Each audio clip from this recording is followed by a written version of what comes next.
If you look at the Metacritic score for Blackout, which sits at a 61, you'd get the impression that the album was met with a mixed critical response upon release, which isn't entirely true. As far as Metacritic goes, there are already some inherent problems with the rating system. In order to generate an aggregate score out of 100, Metacritic has to convert every review that doesn't use a 100-point scale, which is most of them, into their own rating system. And that's a challenge since plenty of critics don't score the things they're reviewing at all. In those cases, someone who works for Metacritic, I guess, has to just read all the words written within a review and then assign whatever numerical value they think that author was trying to communicate. And obviously there's no exact science when it comes to deciding what another person would rate a piece of media when that other person has already decided to not do that. Most professional critics tend to avoid writing in absolutes. Good reviews aren't just statements of this thing good, this thing bad. There can be a lot of nuance, especially when, for better or for worse, a lot of writers like to meander around specific points, kind of like what I'm doing right now. The New York Times Blackout review, for instance, contains more commentary on Britney Spears' chaotic life at the time than it portrays any hard stance on how good or bad the album is. Writer Khalifa Sene opens the article with a discussion on Britney's legal disputes, personal struggles, and new status as a 21st century train wreck. It isn't until the third paragraph that the album is mentioned for the first time, and even then it's situated within a context that continues to emphasize the tabloid-driven coverage of Britney's life. Quite a lot of this review has nothing to do with the sound of the music. It digresses into discussions surrounding details from the album's liner notes and packaging, as well as the lack of promo around the release. At one point, Sene's fallen so deep into his speculations around the circumstances of Blackout that he notes the absence of a thank you dedication in the album's booklet, proposing this as a sign that the whole thing was a hastily cobbled together grab bag. But during the sections in which Sene is discussing the album as an album with songs on it, his assessment is mostly positive. He implies a vague dislike for the final track, Why Should I Be Sad, but even when he calls Ooh Ooh Baby awful, he admits that that track, along with the rest of the album, is cleverly produced. He also calls Piece of Me brilliant, deems Gimme More nifty, and states that some of the other tracks on the record, namely Break the Ice and Heaven on Earth, are nearly as good. Sene clearly thought the album was enjoyable. When it came to the actual content of the music, he had more good to say of it than bad. So I certainly wouldn't say that he was giving this album a 4 out of 10 or 2 out of 5-star review. But I guess the good people at Metacritic would, cause they recorded the New York Times score for Blackout as a 40 out of 100. I don't bring this up just to shit on Metacritic. I just think it's worth pointing out that a lot of the mixed reviews that Blackout received upon release were often only mixed because of the conflicting feelings the critics had towards the album's artist, not toward the work itself. If you go back and really read all of the reviews from that time, a lot of them mirror elements present in the New York Times piece. They're largely complimentary of the music, they're just A, too intent on providing commentary for Britney Spears' public image overall to focus on the music primarily, and B, so invested in the train wreck narrative of Britney Spears that they're utterly convinced she couldn't be responsible for how good the album actually is.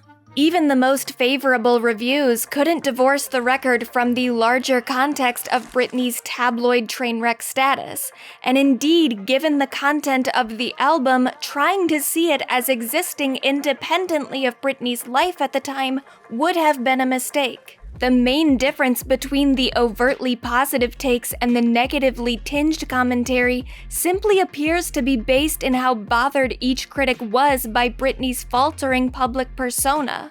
Someone in the position Britney Spears was in the mid-2000s, with as bad a reputation as one can receive without basically murdering someone, is supposed to regain critical acclaim and public adoration via course correction. Stop wearing tiny outfits. Stop going out. Stop seeming so pissed off that everyone's invading your privacy all the time, and go back to being the well-mannered virginal pop star with pretty long blonde hair that you were before. You know, back when everyone still kind of hated you, but for different reasons.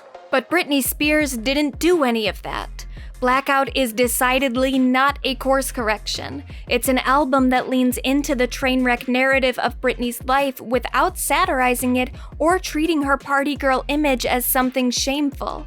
Thus, in 2007, if you were someone who'd become utterly disgusted by Britney's public behavior, even if you liked the music present on her new album, you were still gonna find the record to be kind of disturbing. Peter Murphy wrote for Hot Press at the time, "For all the state-of-the-art urban production, there's something distinctly unsavory about Blackout. The truly bizarre thing is, the music is top-notch. In fact, Blackout is, against all odds, a damn fine downtown electro artifact, even if it does make you feel like taking a psychic bath after a night in its company." Eric Danton, writing for The Courant, seemed almost offended or at least confused by Brit's refusal to do damage control for her image. He calls the musical production on Blackout brilliant, while also saying it's hilarious that Britney could take herself seriously singing songs like Get Naked and Freak Show.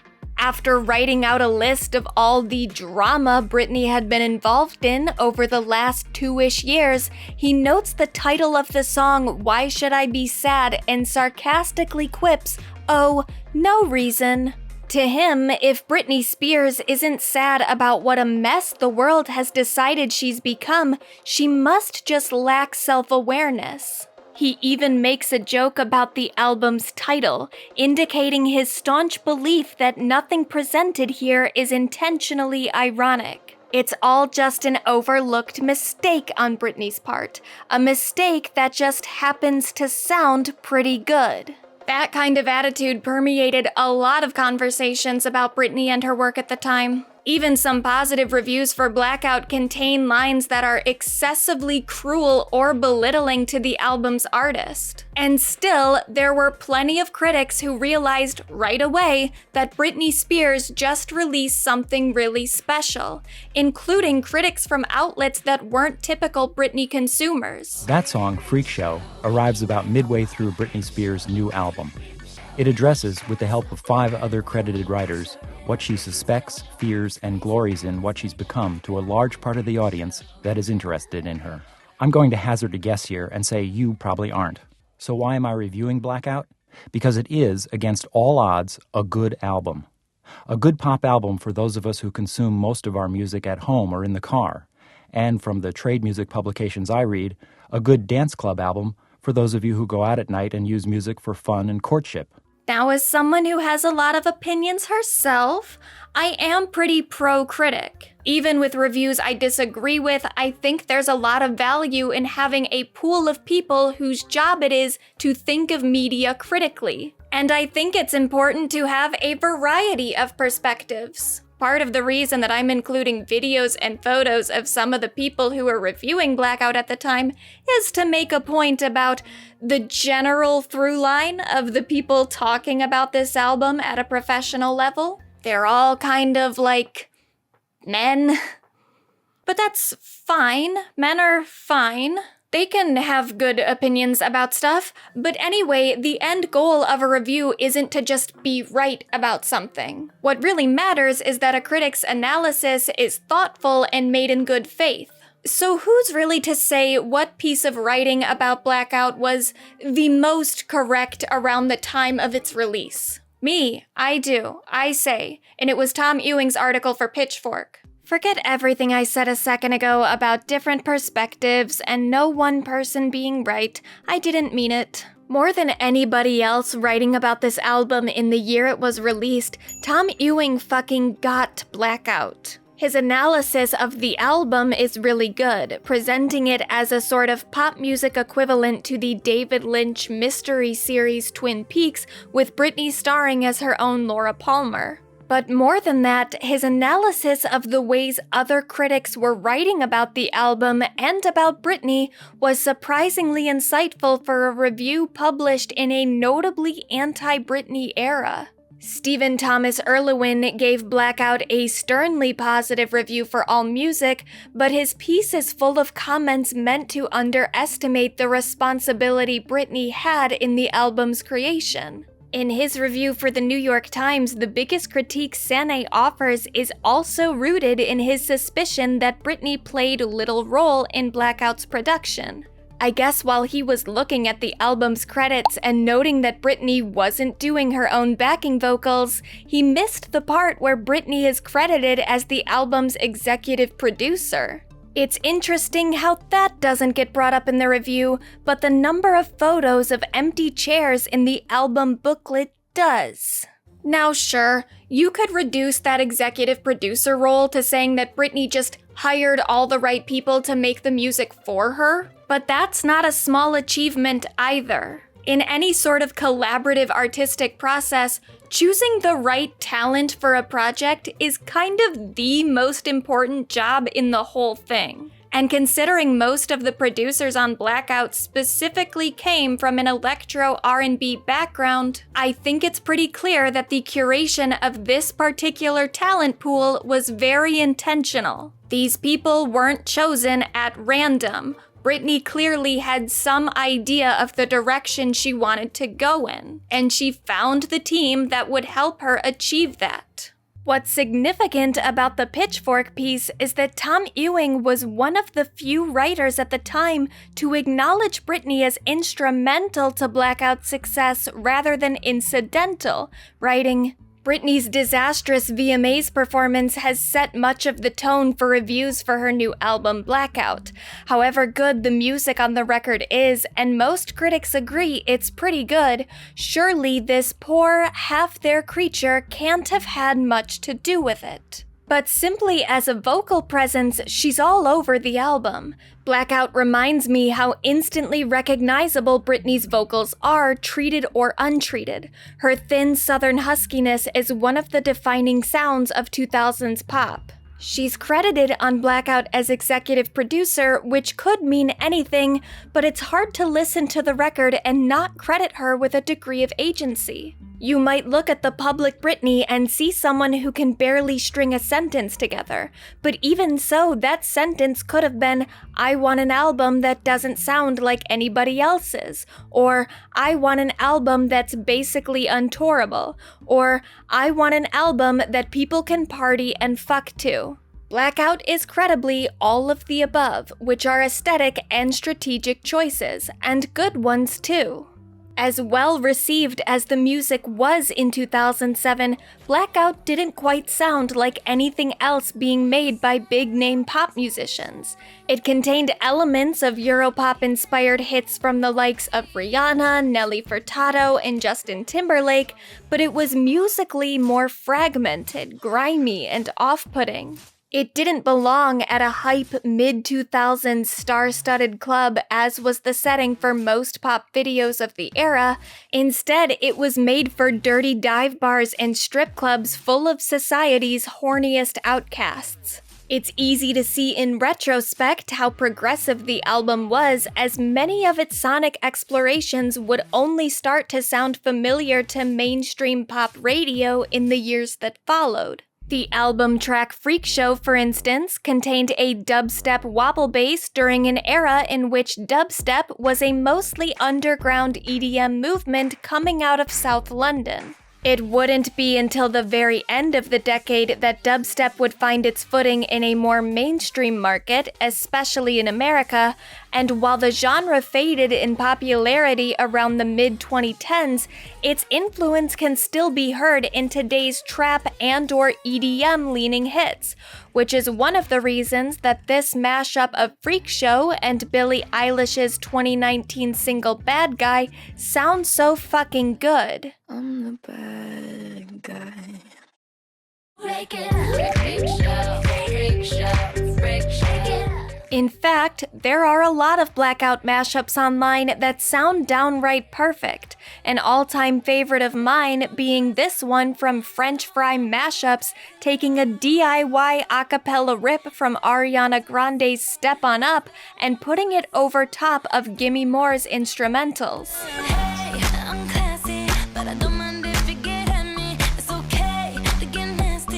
The original Step On Up actually sounds wrong to me by comparison, but that just shows how ahead of its time Blackout's instrumentals always were, like they were made to accommodate pop hits of the future just as much as they soundtracked Britney Spears' 2007 life.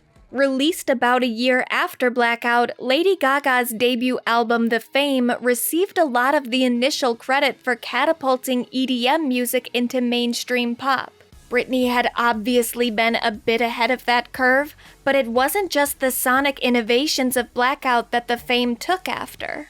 Thematically, the albums tread a lot of the same ground, though from slightly different perspectives. Gaga was at the time an outsider to fame, and Britney was definitely not, but both were creating work shamelessly intent on exploring the world of celebrity, scandal, and popular perception.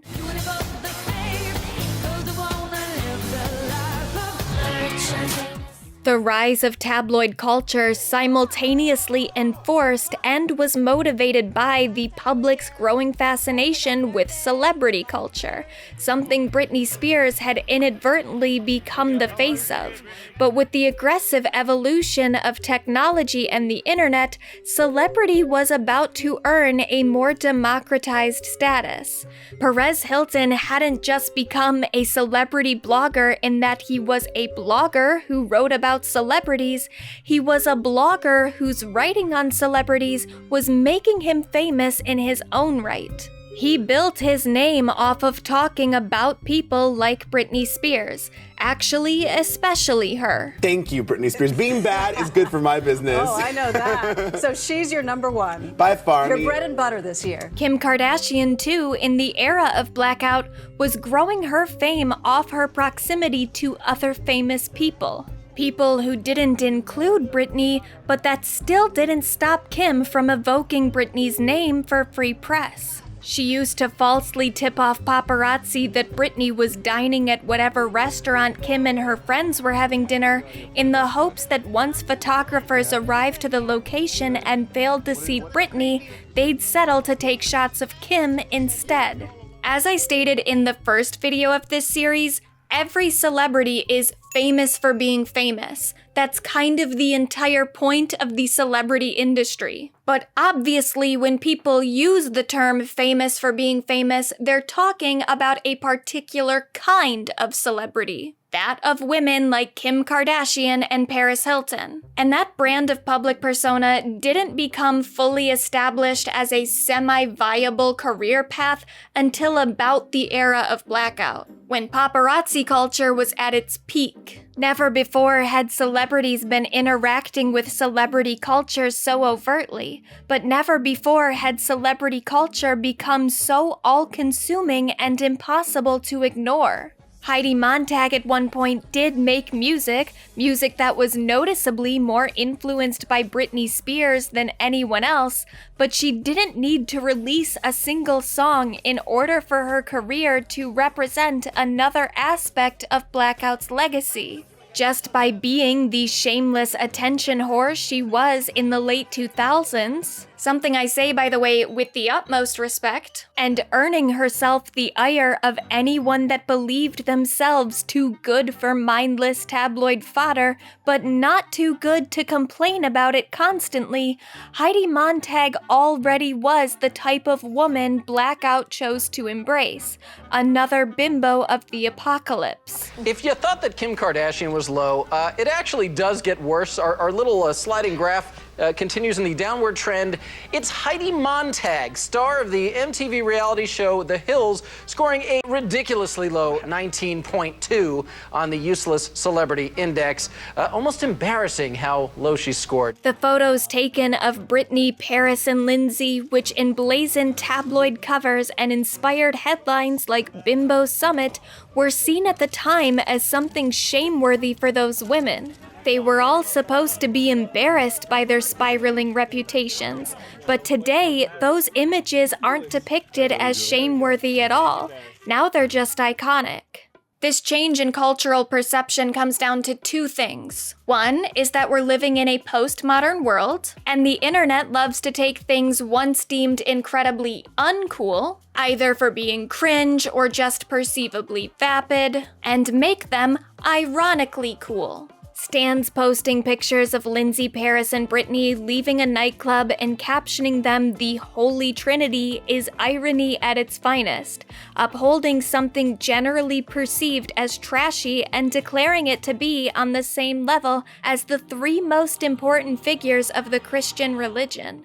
But while these comments are certainly motivated by irony, that doesn't make them insincere. Rather, ironic and exaggerated acclaim for trashy media gives fans of that media opportunity to celebrate something that they maybe always found worthy of attention, but were made to feel too ashamed to admit to liking. There are a lot of people, especially women and folks of the LGBTQ community, that found Britney Spears' 2007 antics not just unworthy of the ridicule they once received, but also worthy of some celebration. Even her most infamous act of self-sabotage, the shaving of her head in February of 2007, garners mixed reactions from fans, some seeing it as a sad reminder of the pain she faced in her darkest times, others considering it a glorious rebellion that early millennium mainstream media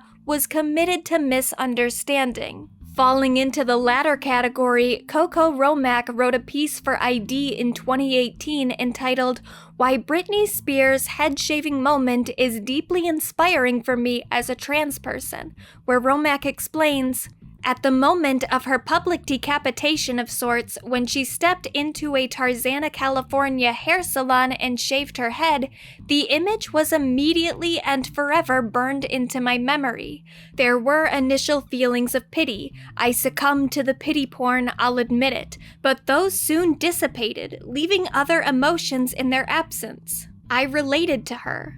This was, above all, an empowering moment. By stripping herself of her Barbie blonde hair, considered desirable for the pop starlet that was sexualized from a young age, Spears removed one of the clearest outward symbols of femininity. Liberated from the money-making vehicle, she took control of her body. For the star who was rarely at the wheel of her life or career, this was perhaps one of the first times." No one has ever really experienced the hazards of paparazzi culture the way Britney Spears did in 2007, and no one ever really will again, because paparazzi culture can't exist with the same intensity anymore. Online tabloids and celebrity gossip blogs helped provoke the increased demand for candid celebrity snaps in the mid-2000s, but the accessibility of smartphone cameras and the current dominance of social media has effectively revoked that demand. Celebs no longer need to tip off paparazzi to let news of an engagement or new baby bump get leaked to the media when they could far more easily make a casual announcement on their own Instagrams. And if everyone has the ability to snap an instant pic on their phone and publish it to their own social media rather than sell it to a celebrity tabloid, there's no reason to lug any other photo equipment through downtown LA just to get the same basic pics and videos any rando on the street could gather with no preparation or intent to monetarily cash in on their impromptu discoveries. We don't need paparazzi to document celebrities' lives for public consumption when everyone is already documenting everything all the time. Paparazzi still exist, of course, but they don't have the ability to maintain as suffocating a presence in an individual celebrity's immediate surroundings as they did in the mid-2000s. Still, sans the physical presence of ever-flashing cameras, social media can be incredibly suffocating and similarly dehumanizing, something that Taylor Swift discovered in 2016 when she became inspiration for the #TaylorSwiftIsOver party on Twitter. There was one big catalyst for the drama, which involved selectively edited clips from a secretly recorded phone call published onto Kim Kardashian's Snapchat story, but it doesn't really matter. That incident was just the final nail in the coffin of Taylor Swift's reputation, at least for the time being. All the other nails and boards were in place prior to any Snapchat. Like with Britney Spears in the early 2000s, Taylor's growing success and what it represented for young girls had long started to wear on the public. She was increasingly being depicted as a manipulative, lying phony who faked surprise at her wins during award shows and couldn't stop writing songs about boys that had been mean to her. It all set the perfect stage for Taylor's metaphorical execution in 2016, and like Britney a near decade prior, her musical response to the controversy represented anything but a course correction against all the worst shit she'd been accused of becoming. The world moves on another day.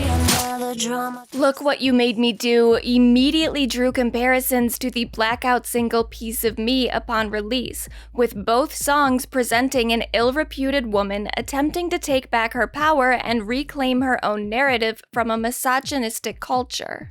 But a big difference between Britney's Blackout era and Taylor's Reputation era is that Taylor got to continue reclaiming her narrative. She's gotten to do it a lot, actually, and has had the right to speak on and celebrate her own legacy whenever she's felt like it. The same isn't true for Britney Spears. In 2010, an unmixed demo leaked of Britney singing the lead on Lady Gaga's 2009 single Telephone, a song that was originally intended for Britney's 2008 album Circus.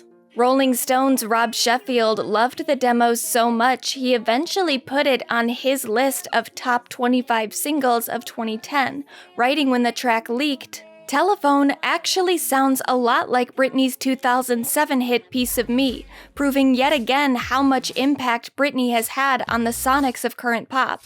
People love to make fun of Britney, and why not? But if Telephone proves anything, it's that Blackout may be the most influential pop album of the past 5 years." Sheffield has been a longtime champion of Blackout. He sung its praises again in his 2016 review for Britney's most recent album, Glory, then the year following wrote a full Rolling Stone piece for Blackout's 10th anniversary, calling it Britney's misunderstood punk masterpiece as well as one of the most innovative and influential pop albums of the past decade. Today's pop artists, he wrote, build whole careers on the Blackout sound.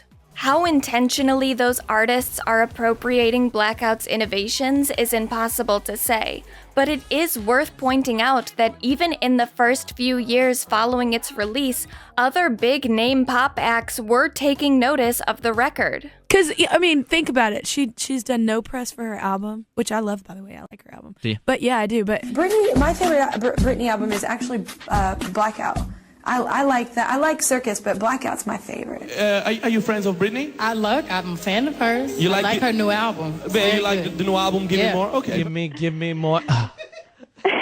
That song is kind of catchy, though. When I first played it, I thought... I actually think it's pretty good. It's definitely the strongest one on the record that I've heard so far. Give me. What do you listen to when you're just chilling out? Well, recently I just got Britney's new album, and what you think? I like it. I Yeah? like it. It's very European. Yeah. It's very pop and it's funky. Just all the songs make you want to move. Yeah. There's no boring songs on it. It's just good groove. Yeah. To this day, Blackout has been acknowledged as an outstanding piece of work by other pop stars, especially boundary-pushing and/or queer artists like Charli XCX, Slater, Kim Petras, Sam Smith, and more. I know it's been a while. now, but I'm glad you came. And I was thinking about how you saved my name. Every time we turn the lights down, just wanna go that extra mile for you. In the first trailer for the HBO show The Idol, Troye Sivan's character asks an important question. When was the last truly fucking nasty, bad pop girl? Right before a specific music cue offers the only correct answer. The J-Lo fronted stripper-centric film Hustlers uses Gimme More as well, with director Laureen Scafaria telling Glamour in 2019 that securing that song for the soundtrack was crucial for the film. Stick with me, baby. It's Britney, bitch. What? When it comes to Ho anthems, Gimme More reigns as one of, if not the greatest ever made, and its parent album has received nothing but acclaim in retrospective examinations. In 2012, Blackout was added to the Rock and Roll Hall of Fame musical archive. In 2019, Rolling Stone named it the #1 biggest influence on pop music of the 2010s, in an article, mind you, that Rob Sheffield was not a writer on. The magazine also included Blackout in their list of the 500 greatest albums of all time. The Guardian as well deemed it the 39th greatest album of the 21st century. In 2007, Pop Matters review for Blackout called it utterly disposable and ultimately forgettable. 10 years later, they ran another article declaring it the blueprint for an entire decade of pop. The same year, Dazed titled it a mutant pop classic, ID a revelatory feminist pop masterpiece, Bustle low-key revolutionary, and Billboard a masterpiece of Britney's extraordinarily resilient career. From video essays to podcast episodes to think pieces, nearly everyone has talked about how essential Blackout is to pop music and pop culture. Everyone except for Britney Spears, who since the album premiered in October of 2007 has barely said a word about it or its legacy, at least until a few months ago with the release of her book. Before The Woman in Me was published, here's a comprehensive list of every time that I could find of Britney mentioning Blackout since the end of 2007.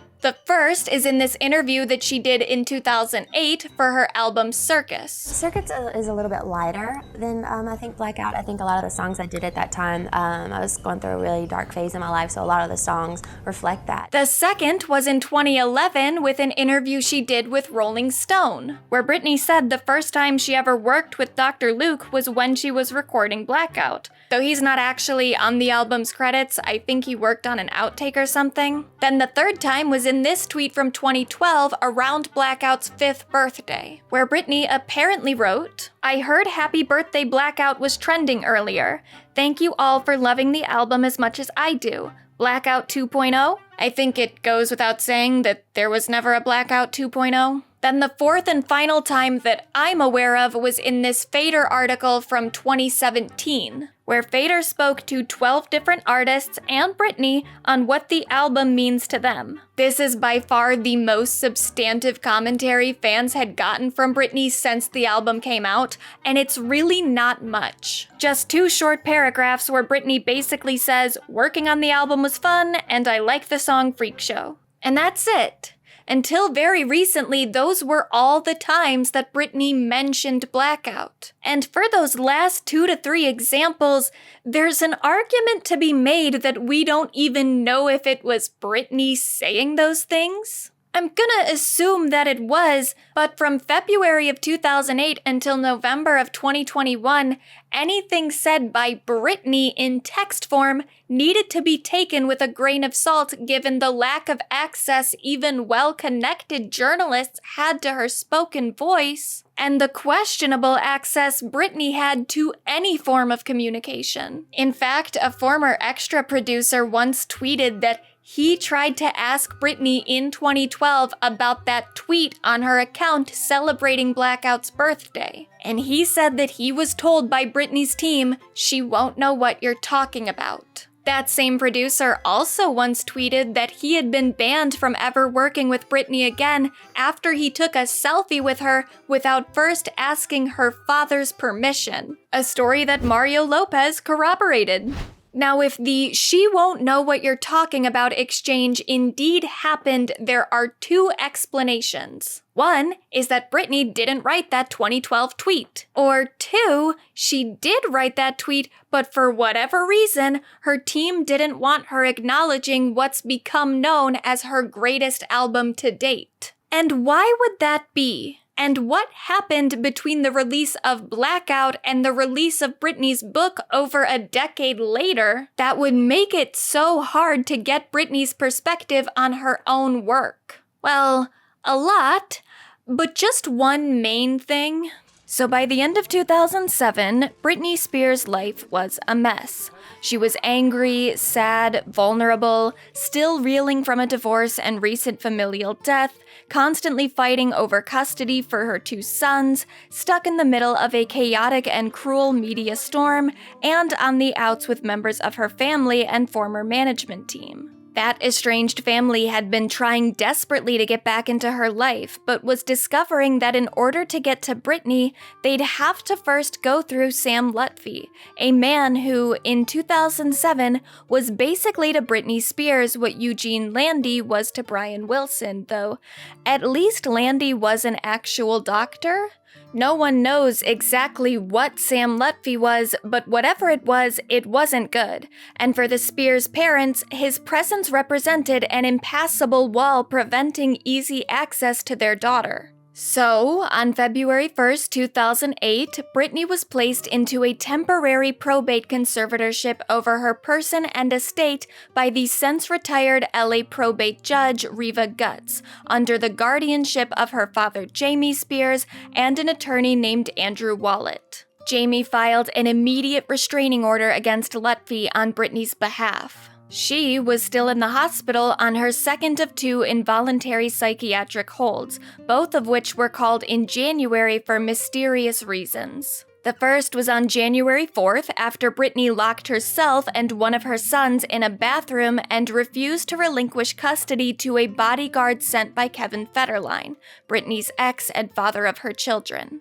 In Britney's mother's book, Through the Storm, Lynn Spears wrote that she later learned Britney had been told by Lutfi that Kevin had called and said she could keep the boys longer, implying that the entire incident was just a misunderstanding on Britney's part, manipulated into a perceived mental health crisis by Lutfi, the vindictive puppet master. In 2009, Britney apparently wrote a letter that she gave to a man she'd befriended while working on her MTV documentary For the Record. The letter was written in third person and seems to corroborate Lynn's claims, as Britney allegedly writes of the January 4th incident, "Her behavior when her children got taken away because of her locking herself in the bathroom is understandable considering her friend at the door kept telling her, 'The cops are leaving, don't worry, stay in the bathroom.' She was lied to and set up." The circumstances around the second hospitalization are even murkier. Lynn wrote in her book that Britney's admittance slip said she had been driving recklessly, not taking her medicine as directed, and wasn't sleeping properly. Lynn points the finger at Lutfi, writing, "No one would have known that except for Sam. Later, I found out that he had been working in conjunction with the SMART team, a branch of the police force that watched for DUIs and reckless drivers." From those statements, it almost appears that both 5150s were orchestrated by Lutfi as a method of control over Britney. But in Britney's more recent statements from her book, she doesn't mention Lutfi at all. The only name connected to the suspicious circumstances of her involuntary holds is her mother, Lynn. Ultimately, we don't know what led up to those 5150s. Maybe it was a gaslighting tactic by Lutfi. Maybe it was a calculated move by Lynn to get rid of Lutfi. Or maybe Britney really did experience a severe mental health crisis and intervention was necessary. All we know is that by the time Britney was placed into those 2 psychiatric holds, her family was already planning to put her into a conservatorship against her will. In talking about Britney's second 5150, called in sometime between 10 p.m. January 30th and 1 a.m. January 31st, Lynn writes in her book, "Quiet plans had been underway for 6 weeks for Jamie to petition the court for temporary conservatorship of Britney. In fact, Jamie was going to file for the conservatorship on January 22nd, 8 days beforehand, but he and his business manager Lou felt God leading them to wait, fast, and pray despite the frustration of a phalanx of lawyers." The Lou in that passage refers to Lou Taylor. Plenty of fans just call her Lucifer, as many consider her the ringleader for what's commonly referred to as Team Con, the group of individuals that profited from Britney's conservatorship and oversaw aspects of her daily life.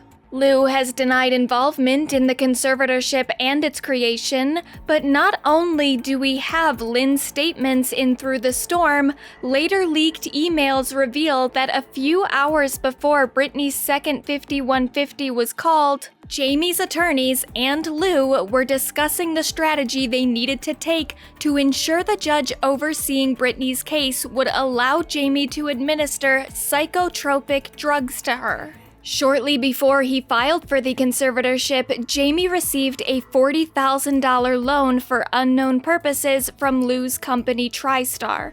And shortly after the conservatorship was put into place, TriStar and Lou were brought onto Britney's team as her business management, while accounts for Britney were opened at Stonebridge, an obscure Tennessee wealth management firm that Lou Taylor co-founded and co-owned. By California law, it is required that a conservatee be given at least 5 days' notice between when a conservatorship is granted by the court and when it is officially put into place. For Britney Spears, though, that requirement was waived, with the reasoning that Britney could suffer immediate and substantial harm directly related to the undue influence of Sam Lutfi if her father Jamie wasn't instantly made her conservator and given the right to file for a restraining order on her behalf. Documents for the implementation of the conservatorship were filed on the morning of February 1st. The conservatorship was granted that day during a hearing that, according to a witness, lasted about 10 minutes. The official documentation from 2008 states that Britney required a conservatorship due to her suffering from dementia. She was 26 at the time, and while early onset dementia is a thing, getting a diagnosis that young is extremely rare. More importantly, though, a dementia diagnosis implies a progressive illness. If Britney was diagnosable in 2008 with severe enough symptoms to require a conservatorship, then surely she would have been too disabled to headline a record-breaking world tour a decade later. And yet...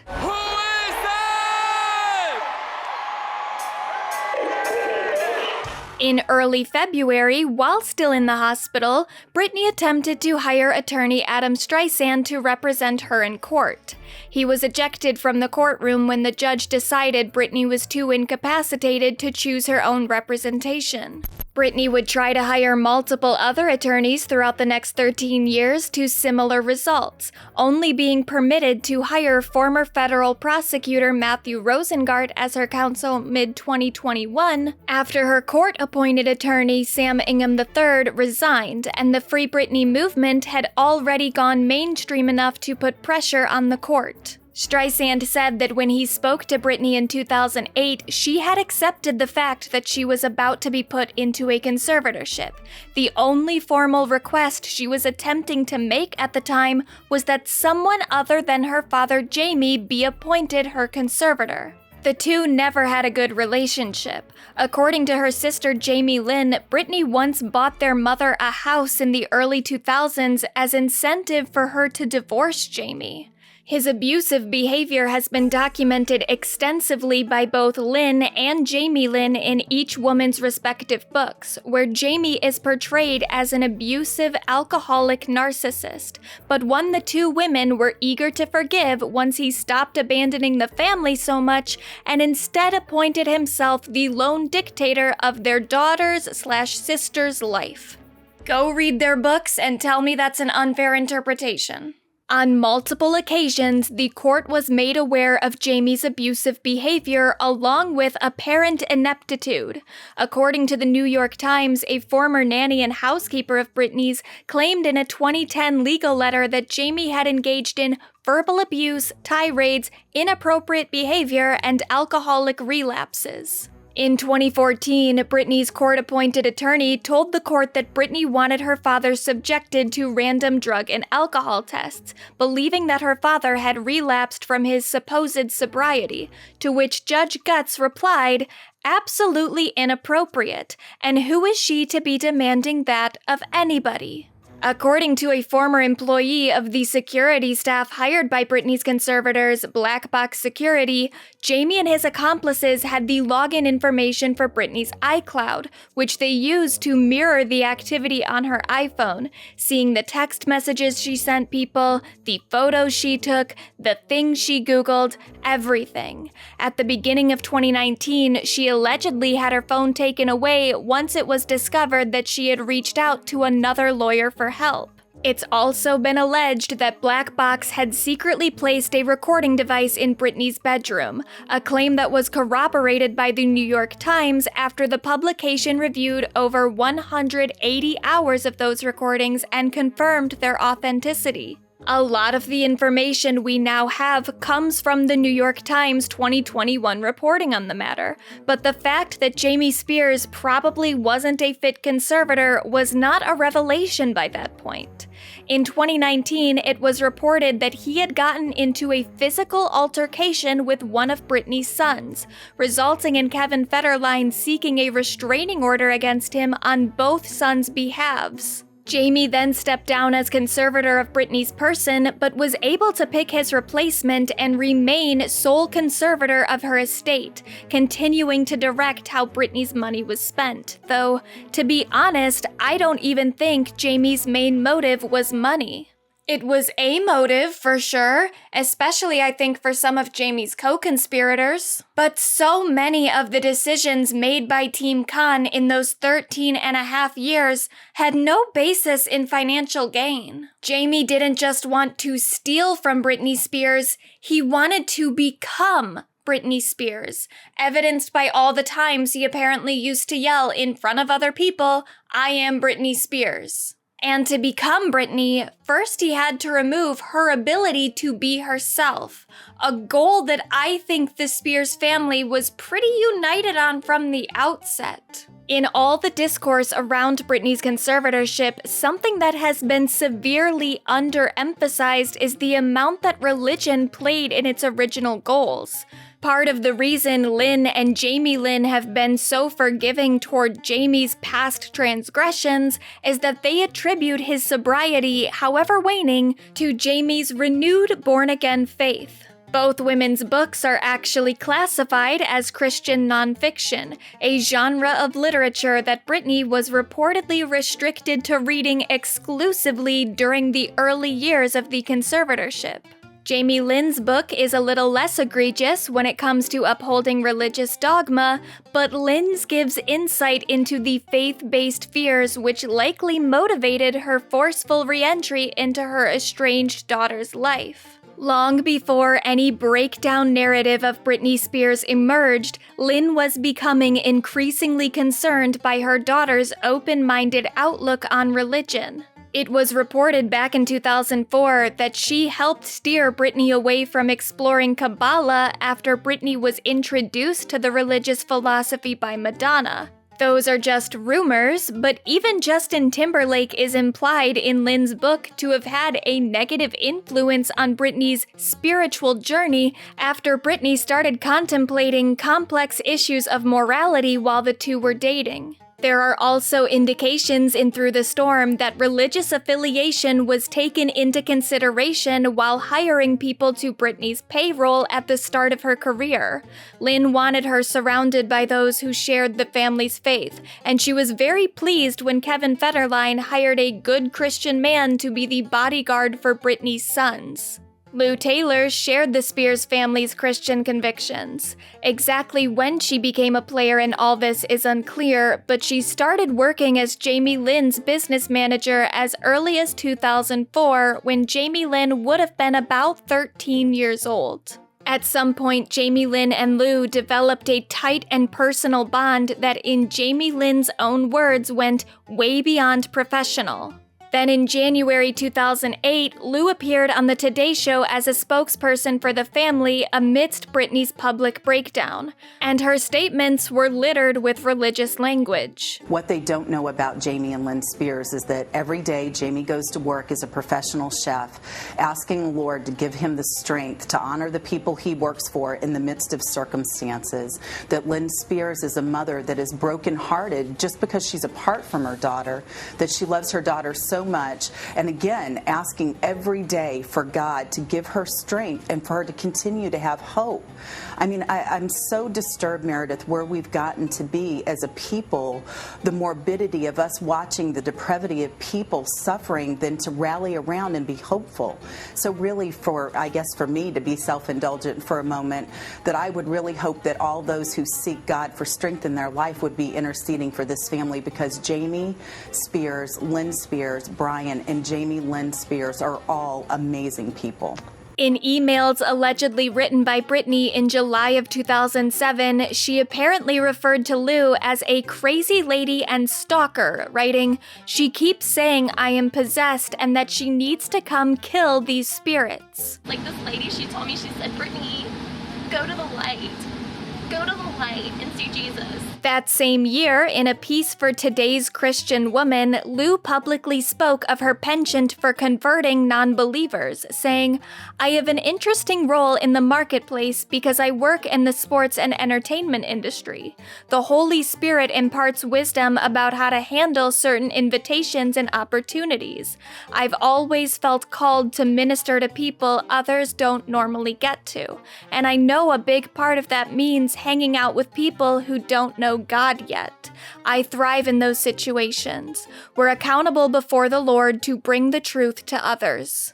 By the way, Lou said that in the article as a response to another woman who was conflicted about whether or not she should go to her gay realtor's dinner party. Lou's husband, Rob, works as the senior pastor at Calvary Chapel, Brentwood. He baptized Jamie Spears in the Jordan River during a trip that Britney allegedly funded unwillingly while under her conservatorship.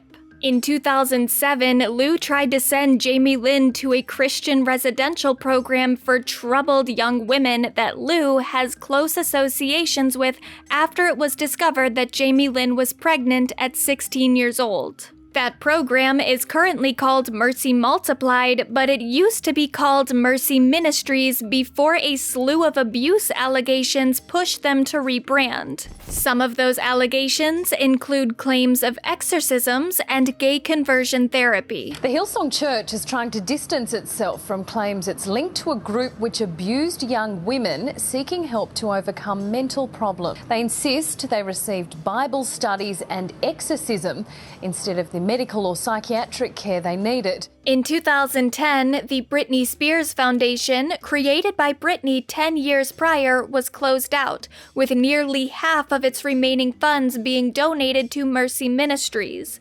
Around the same time, Team Khan was reportedly trying to cure Britney with religion.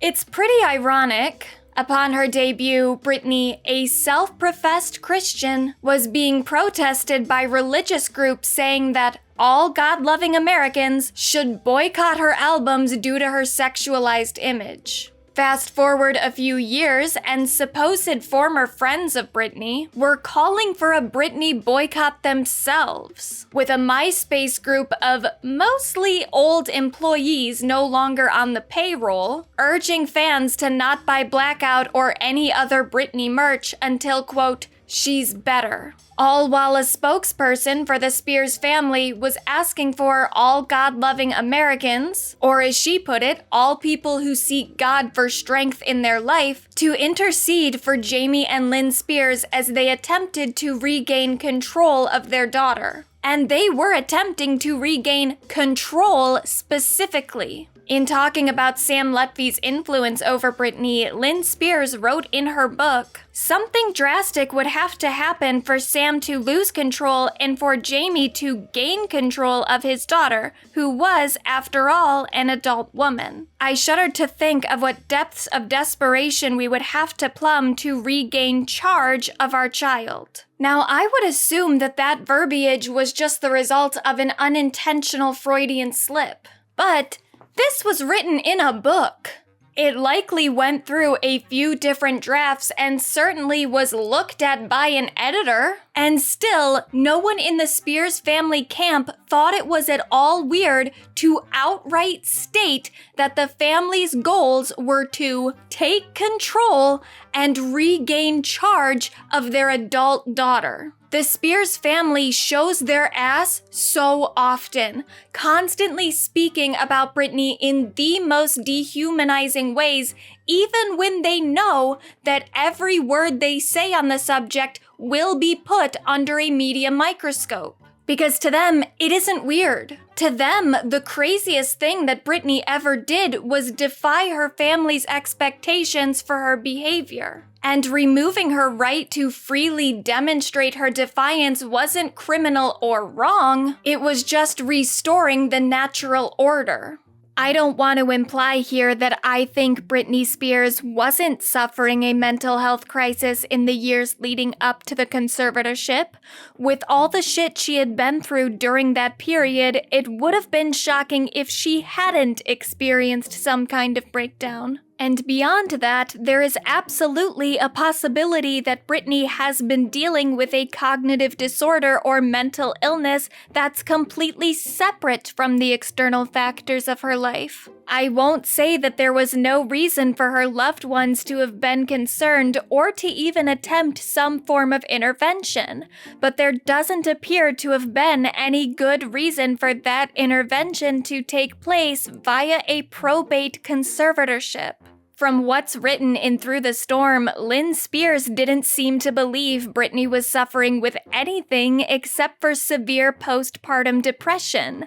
Her primary concern was that Sam Lutfi had been taking advantage of Britney at a vulnerable time. And okay, fine. Those things were probably true. But then how does that justify keeping her in a conservatorship for more than a decade when she could no longer be considered postpartum and hadn't had any contact with Lutfi in years? Jamie Lynn's explanations are even worse. Throughout her book, Things I Should Have Said, she writes that Britney would experience episodes of emotional unwellness, but every example she provides either reads as intentionally void of necessary context or just plain stupid.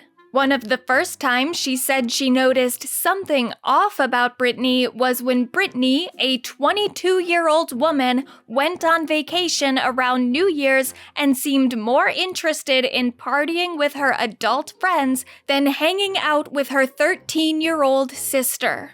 Other Britney infractions from that trip include her smoking cigarettes, drinking cocktails, looking disheveled, and not liking a dress that Jamie Lynn liked. Jamie Lynn, do you see anything you like, baby?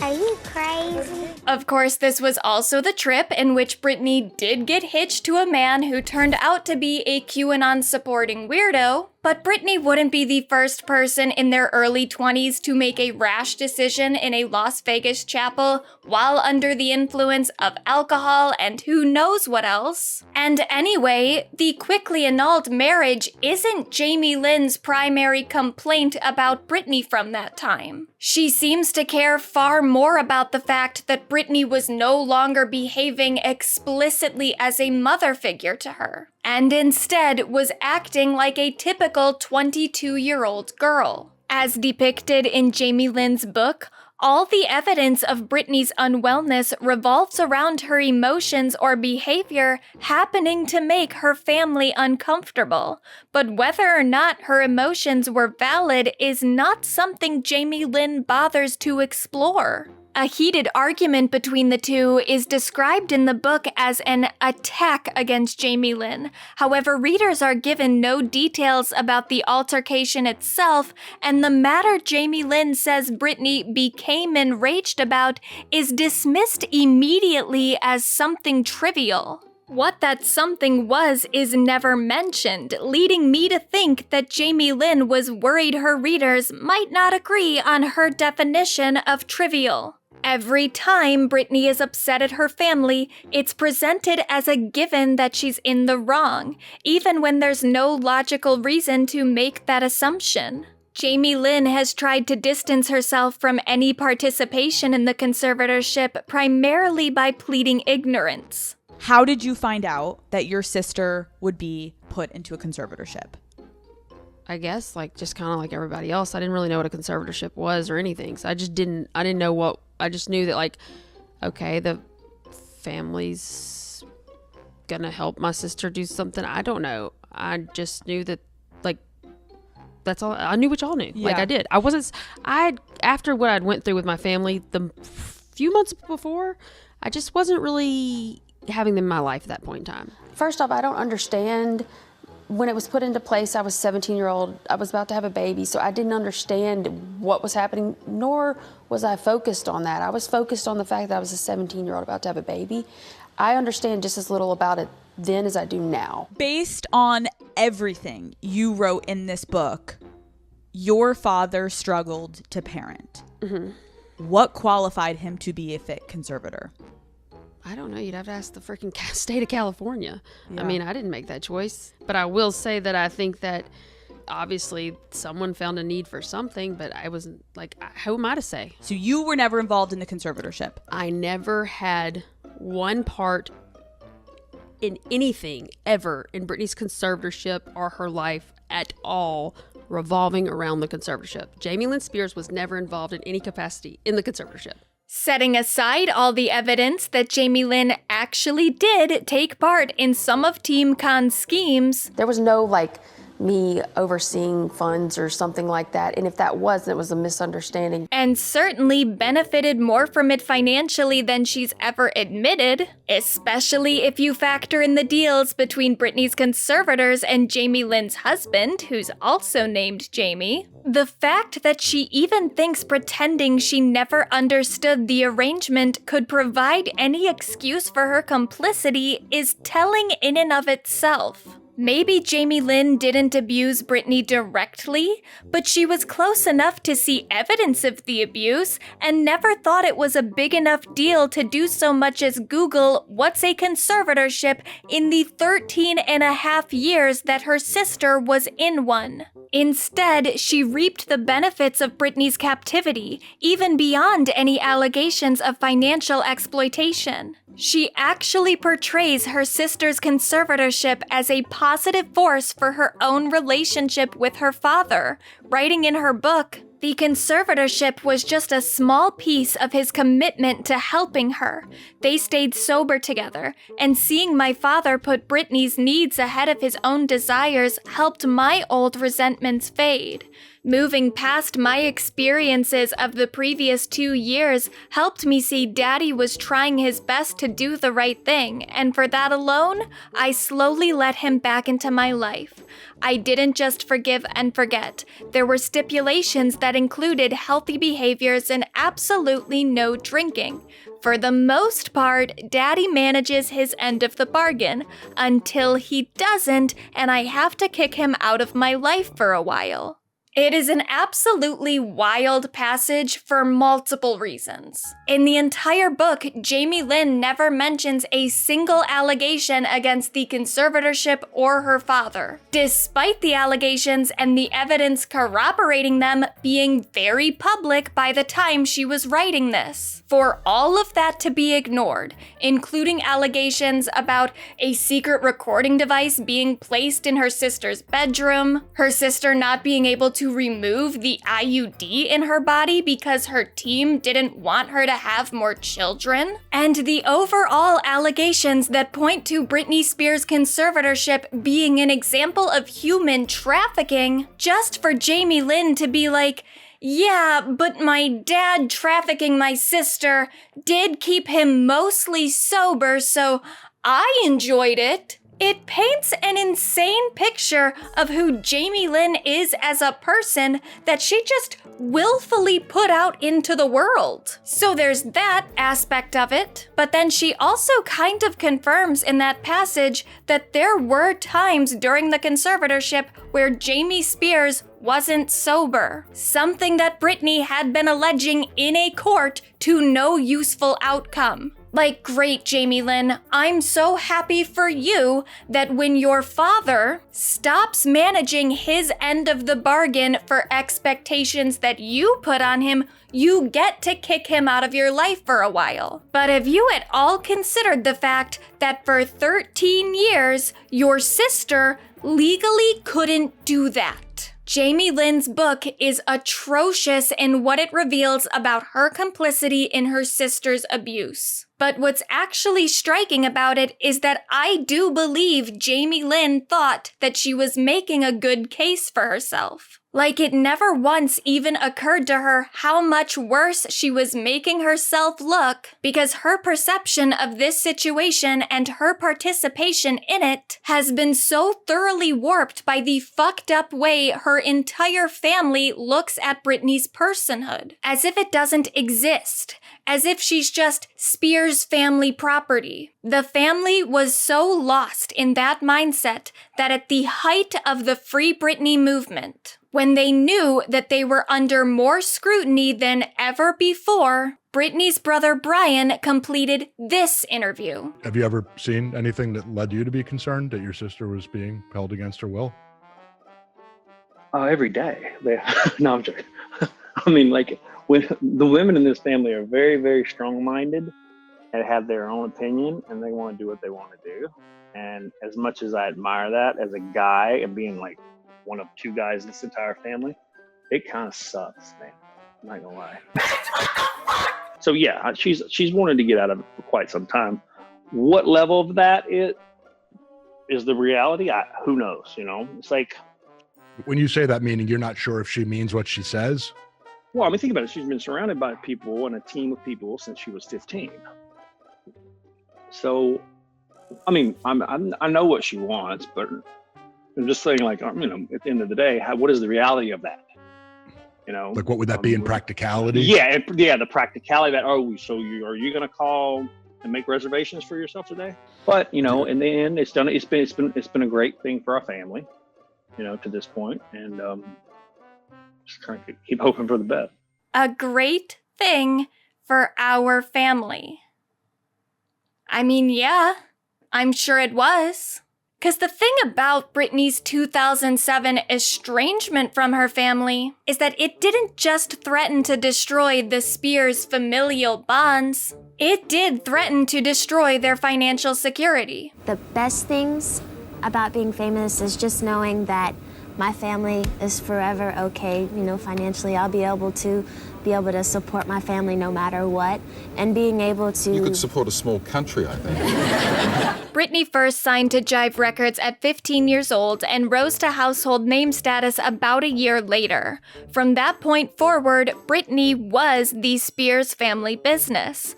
Jamie Spears has had many jobs throughout his life, having spent much of his adulthood stuck in a cycle in which he creates a new business venture for himself, then inevitably runs it into the ground no matter how successful it temporarily was, as he becomes ravaged by his own alcoholism. In her book, Lynn Spears describes the stress she experienced having to contact bill collectors and constantly borrow money amidst Jamie's reckless spending and negligent business ownership.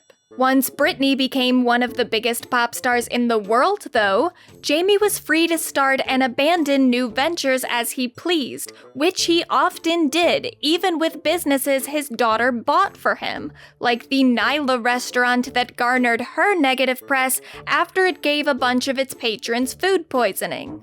Sometime after Britney made it big in the industry, Lynn Spears retired from teaching. She was credited as a co-writer alongside Britney on 2 books released in the early 2000s, finally achieving her dream of becoming a published author. And at one point, she also owned multiple companies related to her famous daughter, like Britney Online Inc. For the most part, though, she's just been unemployed and living in the $2 million Louisiana mansion Britney's been paying the bills on for more than 20 years. So when I'm touring, I have 2 days off now. I'm kind of, my mom's getting on to me because I'm taking a lot of days off.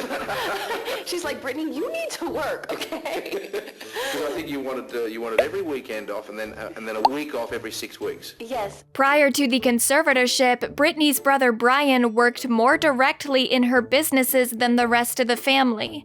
He became a part of her management team in 2003, overseeing business deals like her partnership with Elizabeth Arden, which produces all of Britney's fragrances, and taking highly authoritative roles over her concert tours. A former dancer of Britney's who worked on the 2004 Onyx Hotel tour said Brian used to control Britney's social life too, writing on Instagram, "They told us if Britney asks you to go somewhere, you can't. One night, Britney invited us to her apartment in NYC to hang out. Britney's brother told us plans were canceled and Britney would be spending the evening with her family, and that if Britney called, don't answer. We didn't go and we didn't answer, and Britney sat home alone." Brian also worked as a producer on Zoey 101, the Nickelodeon TV series starring Jamie Lynn Spears. Jamie Lynn, to her credit, has remained more gainfully employed than the rest of Britney's immediate family. But while she hasn't necessarily been handed every job she's ever had by her sister, the fact that she carries the same last name as one of the biggest pop stars in the world is undoubtedly a contributing factor in her ability to get work. And Britney did support Jamie Lynn's career quite a bit, co-writing and doing backup vocals for the Zoey 101 theme song, making cameo appearances in her TV shows, casting her for the opening scene of the film Crossroads, etc. Thanks to the Opry for letting me introduce this beautiful young lady who is my heart and my soul. Not only is she beautiful and extremely talented, she's my little sister, Jamie Lynn Spears! Baby bottle pop, baby bottle pop, lick it, dip it and shake it. Lick it again, baby bottle pop, baby bottle pop. Britney Spears' estate has long been paying the living expenses for her family members, including her ex-husband Kevin Federline, whose critically panned music career was funded entirely by Britney when they were married, and who, following their divorce, has been able to continue paying his bills through child support checks signed by Britney. Currently, he's being paid $40,000 a month. In 2018, it was reported that Britney had been ordered to pay $110,000 toward K-Fed's attorney's fees as well. A few months ago, Kevin's attorney requested another $20,000 per month, despite the fact that one of their sons just turned 18 and no longer qualifies for child support. It's also recently been reported that Lynn Spears has had to return to work as a substitute teacher and is struggling to pay her bills now that her and Britney have fallen out. Toward the end of the conservatorship, Lynn hired her own team of attorneys to intercede on Britney's behalf in the probate court. Britney seems to doubt her intentions were ever altruistic, though, writing in her book that her mother did it just to get off on fighting with Britney's dad, just like she did when Britney was younger. Lynn's subsequent actions indeed don't point to her acting of complete goodwill. Once Britney was freed from her conservatorship, she filed a petition requesting that Britney pay her $660,000 legal fees. Matthew Rosengart responded to the request, asserting not only that Britney had no obligation to pay Lynn's attorneys, but that she'd already spent approximately $1.7 million on her mother over the years, as Britney continues to pay all of the bills for the property Lynn lives on. Even when Britney's not paying other people's bills directly, plenty have built whole careers from their associations with her. For most of her time as a pop star, Britney was managed by Larry Rudolph, who's gone on to manage other big-name pop stars like Avril Lavigne, Miley Cyrus, Kim Petras, and more. But Britney was Larry's first client, recruited by the Spears family when he was still an entertainment lawyer with no management experience. After Britney fired him in April of 2007, he was only brought back onto her team in 2008 by her conservator father, a man who publicly apologized to Larry after Britney fired him. Similarly, Lou Taylor's accrued a long list of celebrity clients, including Post Malone, Mary J. Blige, and the Kardashian-Jenner family. But prior to being brought onto Britney's team with the inception of the conservatorship, her client list was scarce with star power, mostly featuring some amateur-turned-professional athletes, a couple country music stars, and of course, Jamie Lynn Spears. By the conservatorship's end, Britney hadn't signed her own contract since January of 2008 at the latest, making everyone employed by her actually employed by her father. Countless people were financially incentivized to uphold the status quo of the conservatorship.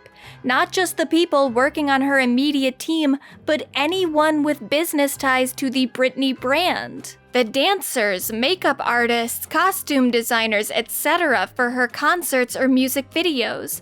The people at Elizabeth Arden making her fragrances. The fucking casino that housed her Las Vegas residency.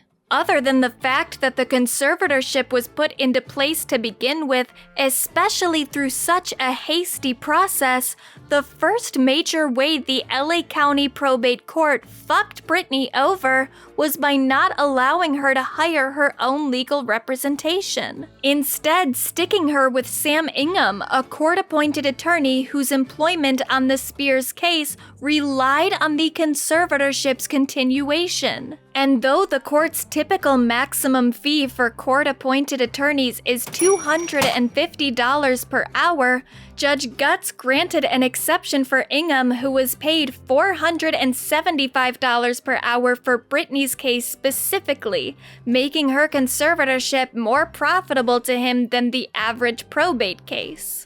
Even with that high payment, though, transcripts obtained by the New York Times from a hearing in 2014 indicate that for the first 6 years of the conservatorship, Ingham hadn't met with Britney for more than 30 minutes at a time, and his allegiance often appeared to be more toward the conservatorship than toward her. In 2014, he reported to the court that Britney had spoken in a way that was hostile, aggressive, and extremely threatening toward the conservatorship, and reported to Jamie's attorneys that one time she swore in front of her kids, something he described as very troublesome to him. Holy shit, fuck balls.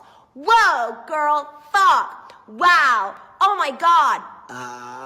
As public scrutiny against the conservatorship grew around 2019 and 2020, Jamie's attorneys frequently dismissed concerns by pushing the line that Britney could file to have the arrangement terminated whenever she wanted, but hadn't. When Britney addressed the court during a recorded hearing in June of 2021, however, she said straight up that no one ever told her that. Ma'am, I didn't know I could petition the conservatorship to end it. I'm sorry for my ignorance, but I honestly didn't know that. I know my lawyer, Sam, has been very scared for me to go forward because he's saying if I speak up, I'm being overworked in that facility, of that rehab place, the rehab place will sue me. He told me I should keep it to myself, really. I would personally like to, actually, I know I've had grown with a personal relationship with Sam, my lawyer. I've been talking to him like 3 times a week now. We've kind of built a relationship, but I haven't really had the opportunity by my own self to actually handpick my own lawyer by myself. And I would like to be able to do that. Now, if you know a lot about guardianships and conservatorships in the United States, you'll likely know that a lot of the bullshit Britney went through isn't really anomalous. At a federal level, there is no regulation on this shit. It's why there are two words for it, conservatorship and guardianship. Does that mean that those two words mean the same thing? Sometimes they do, but sometimes they don't. The basic terminology for these arrangements is variable depending on location, as is almost everything else about the legal process for creating and overseeing them. You could be qualified to be put into a guardianship under one court's jurisdiction, but not in another just a few miles away. Especially because different states require different standards of proof to even establish someone as incapacitated. Only one state requires evidence to be beyond a reasonable doubt, meaning that if you live anywhere in the United States that isn't New Hampshire, it would be easier for someone to put you into a guardianship against your will than it would for you to be found guilty of a criminal offense. And even criminals get the option to pick their own lawyer. Considering the amount of control a guardian can take over their ward's life, that is all really troubling. The prison system is terrible, but prisons still have to abide by some federal regulations. Guardianships don't, to the point that we don't even know how many are currently active in the United States because a lot of courts just aren't fucking counting. And if some courts don't even know how many guardianships they have active, what does that mean for the level of oversight over individual cases? So of course, this system is rife with corruption. Most courts aren't closely monitoring the guardianships under their supervision, and almost no one is monitoring the courts. Britney's conservatorship was not unique in that it was so evidently abusive. It was unique in the fact that the evidence of the abuse was so public and still went on for 13 and a half years. The Free Britney movement didn't take off on social media to a noticeable degree until around 2019, when the hashtag first became a trending topic on Twitter. But it's not like 2019 was the first time the world received news that Britney Spears was in a conservatorship. That was public knowledge since February 1st, 2008, and while some Britney fans were very vocal about their suspicions of Team Con from the start, neither the general public nor the media seemed all that concerned. Before hashtag Free Britney's 2019 breakthrough, only one big outlet bothered to publish a substantive piece of journalism on the conservatorship, when the New York Times asked in 2016, "Is Britney Spears ready to stand on her own?" In that piece, writers Serge Kovaleski and Joe Coscarelli pointed out the financial incentives of people around Britney to support the conservatorship's existence, indicated that the only reason Britney wasn't fighting the conservatorship harder was that she feared losing custody of her kids, and questioned if Britney's stacked working schedule was in conflict with the idea that she was incapable of running her own life. Still, popular support for the freedom of Britney Spears gained little to no traction, and no other reporters would investigate the matter further until about 2021, when the New York Times picked the story back up. The fan-led Free Britney movement that rose to prominence in the early 2020s did a lot of good. First and foremost, it helped free Britney. And the movement inspired new legislation aimed at preserving the civil rights of those subjected to adult guardianships. When it first started gaining traction, though, the mostly valid concerns of Free Britney's supporters were dismissed by many as conspiracy theories. Outlets started running explainer pieces on the movement in 2019, but rarely did those articles represent anything other than a superficial understanding of Free Britney's investigative efforts. None of them mentioned Lou Taylor, even though by that point she was already considered Free Britney's primary villain alongside Jamie Spears. That all left the movement vulnerable to becoming co-opted by actual conspiracy theorists like the famed QAnon thought leader Liz Crokin. To this day, more than 2 years after the conservatorship's termination, some fans are convinced that Britney hasn't yet been freed, with one small group even calling 911 and ordering a wellness check after Britney temporarily deactivated her Instagram, something she does a lot.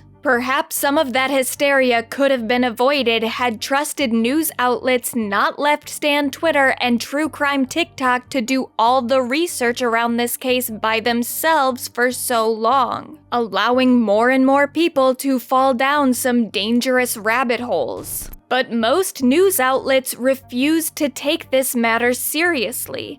Case in point, CNN, which on May 16, 2019, published a piece with the headline, "There's no need to #free Britney, say people close to the singer." The whole thing was a defense of the conservatorship, with 2 unnamed sources saying that Britney had an amazing life and the only reason she wanted the conservatorship to end was that she's not of the right mental state to understand her issues. CNN later changed course with their Free Britney reporting, even releasing their own 2021 Free Britney documentary entitled Toxic: Britney Spears' Battle for Freedom.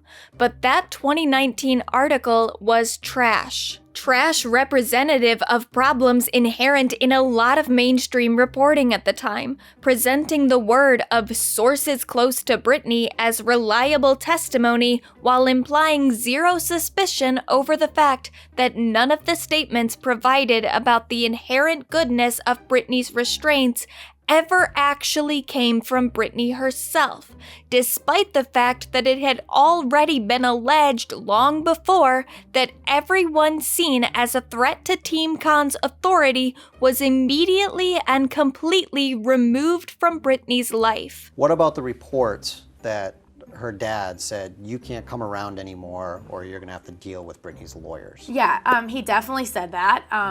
And I don't have a problem with people knowing that. I don't want people to think that she and I got in a fight and that's why I'm not hanging out with her. I think that she definitely wasn't up for the fact that she was losing certain control on a lot of different aspects of her life because of her age and everything. And I think that they didn't want they've pretty much cut out everyone, honestly. There are a few people around her that work for her. And that's the extent of it, other than her immediate family. And I think they were just trying to keep everyone out that, possibly that she would reach out to, maybe to help change the situation. So, but when that statement was made, I was like, this is way over my head, and I just couldn't deal with it. So I just took a step back. Smart. I mean, right. I'm not gonna fight 9 lawyers and parents. She can call me in a little while and then we'll hang out again. Do you think that Britney had any part in that statement, and any part in when you're talking about the family and everyone cutting her out? I don't at all. I know she didn't, honestly, so. Any source close to Britney in 2019 was likely a source with allegiance to Jamie Spears and his pro-conservatorship associates. That conflict of interest should have been obvious to any journalist actually following this story. But the suspicious lack of access to Britney's voice had been routinely raised and dismissed by the media throughout the last 10+ years. In March of 2011, TV and radio host Carson Daly bemoaned his experience dealing with Britney's team in a series of tweets, complaining that her people essentially wanted him to fake an interview with pre-approved questions. A few months later, Swedish reporter Torbjörn Ek published a piece for Aftonbladet blasting the process involved in interviewing Britney as well. The article, written in Swedish and translated via Google, states, "Even before the so-called interview, her PR people have done everything to destroy any possibility of journalistic work. They have deleted half of my questions that I was forced to submit in advance. I can't ask about her collaboration with Swedish songwriters. I can't ask about Miley Cyrus or Selena Gomez. I can't ask about Chris Crocker's world-famous Leave Britney Alone clip, and they even have crossed out the question, what do you hope the future will bring?" Doing interviews like this, do you feel comfortable in it? Yeah. Yeah? Because I'm thinking, do you ever feel overprotected by the people around you? No, because I'm here right now. Yeah. Okay. Thank you. Then in 2016, The Cut published an interview with Britney, but before displaying the text for the interview, writer Allie Jones clarifies that it was copy and pasted from an emailed Q&A for which The Cut staff sent in a variety of questions, including one asking how Britney felt about that New York Times piece on her conservatorship.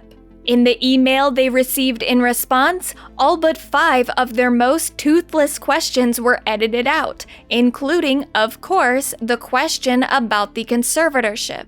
Even when Britney managed to answer a question honestly during a one-on-one conversation, her speech was evidently censored. In February of 2016, she did an interview with Mario Lopez for Extra. She was asked about this comment she made on stage in Vegas a few months earlier. And I feel like all men should suck my toe. In the first version of the interview that aired, Britney said this. I remember that. Men issues. Yeah, is that what it was? Daddy issues. Oh, okay. A few days later, though, that version of the interview was gone and another stood in its place. I remember that. Men issues. Yeah, is that what it was? Oh, okay. If Team Khan didn't want Britney mentioning her daddy issues, something she'd been known to have since at least 1999 when Adrian Grenier interviewed her for his documentary. Wait a minute, what documentary did you do? It's called Shot in the Dark, and I went to find my estranged father.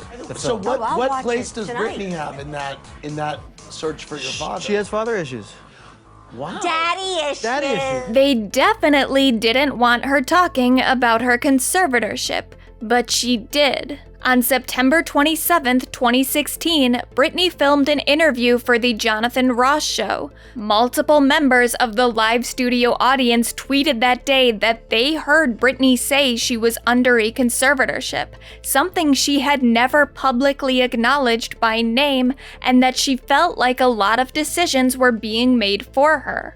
One Twitter user wrote, "She really looked like she wanted to talk about it, but Jonathan changed the subject because he couldn't talk about it." Predictably, when the interview aired, Britney's mentioning of her conservatorship was edited out, something she addressed in her recent book.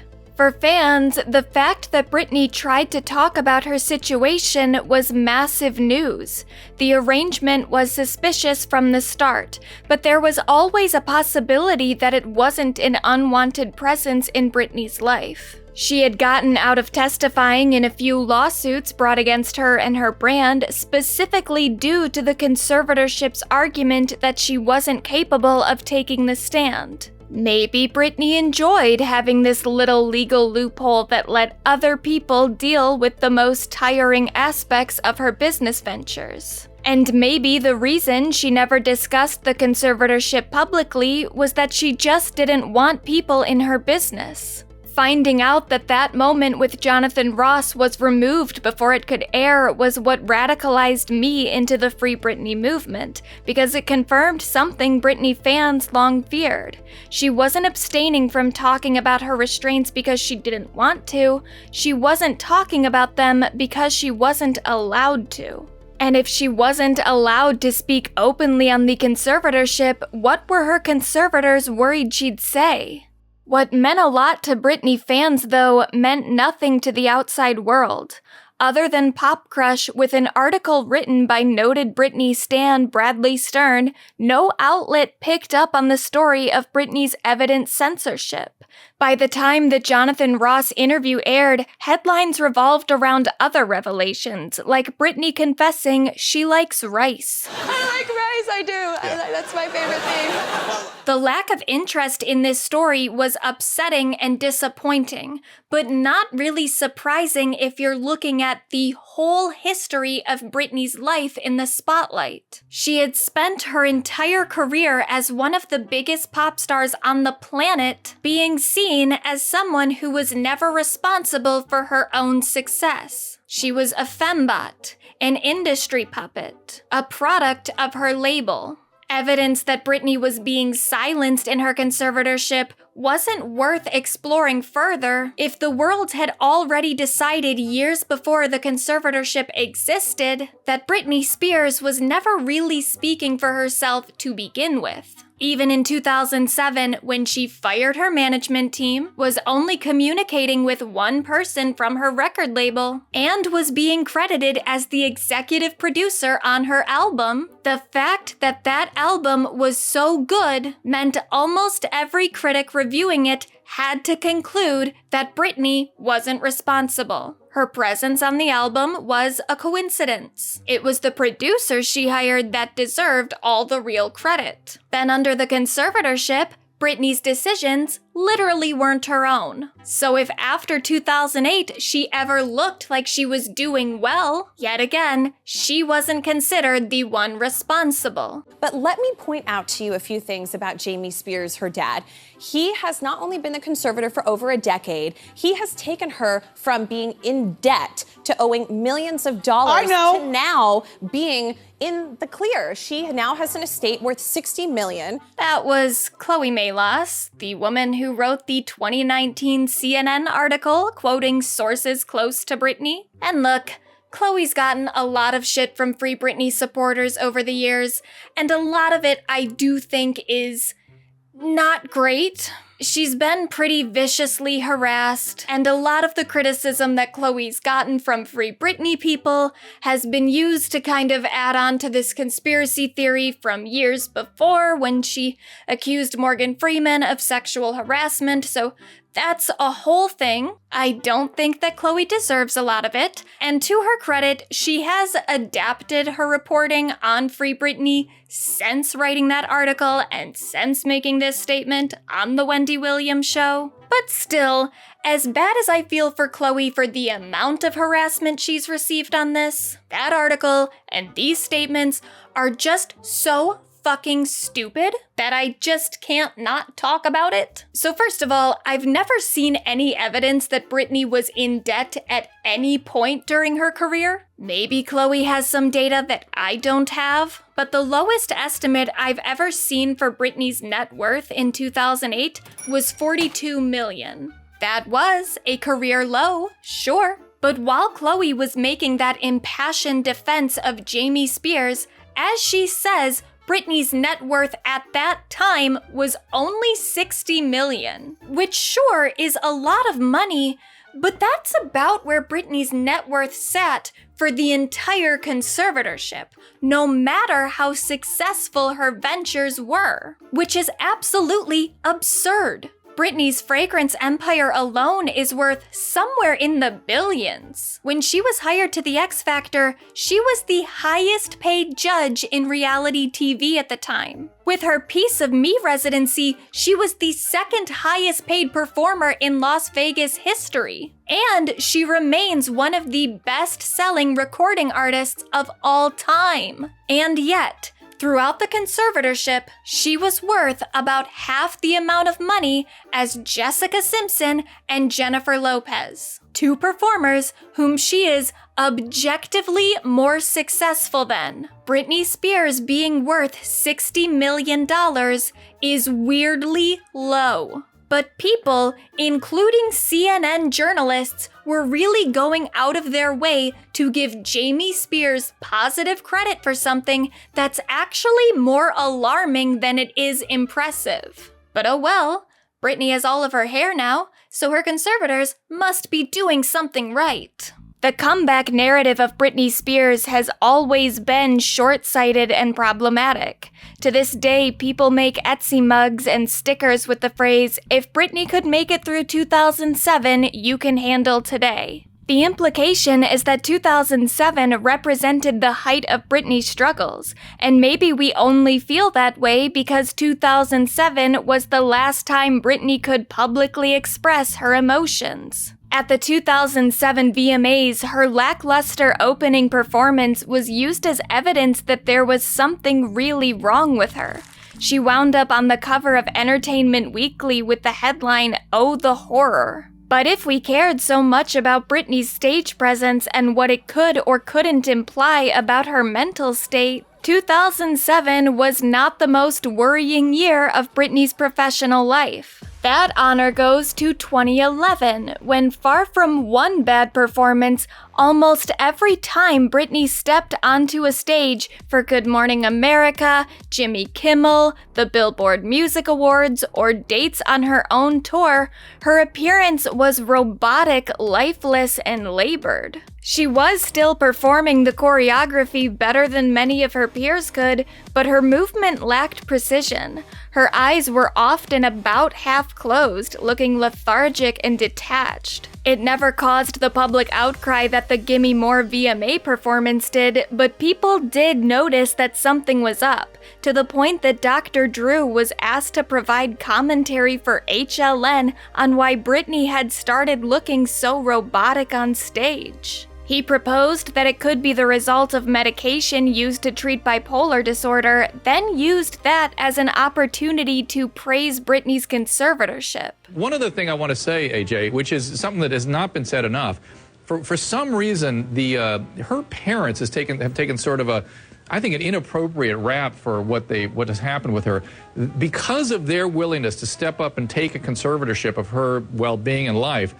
That's why she's alive today. And in my mind, as far as the conservatorship is concerned, which has been in place, her father in charge of her affairs since 2008, it seems to me, given all the pressure she faces in her daily life, just being Britney Spears the star, it seems like exactly the right thing, so she can just focus on that and not worry about the other stuff. That is exactly correct. That her parents, again, should be again, we should be tipping our hats. We should be congratulating for stepping in. Adrienne Bailon caused some small controversy in 2013 when she said this about working with Britney a year earlier for The X Factor. I worked with her on X Factor. I'm not gonna lie to you guys. Like, I would sit to do my interviews with Demi. I did, like, the behind-the-scenes stuff.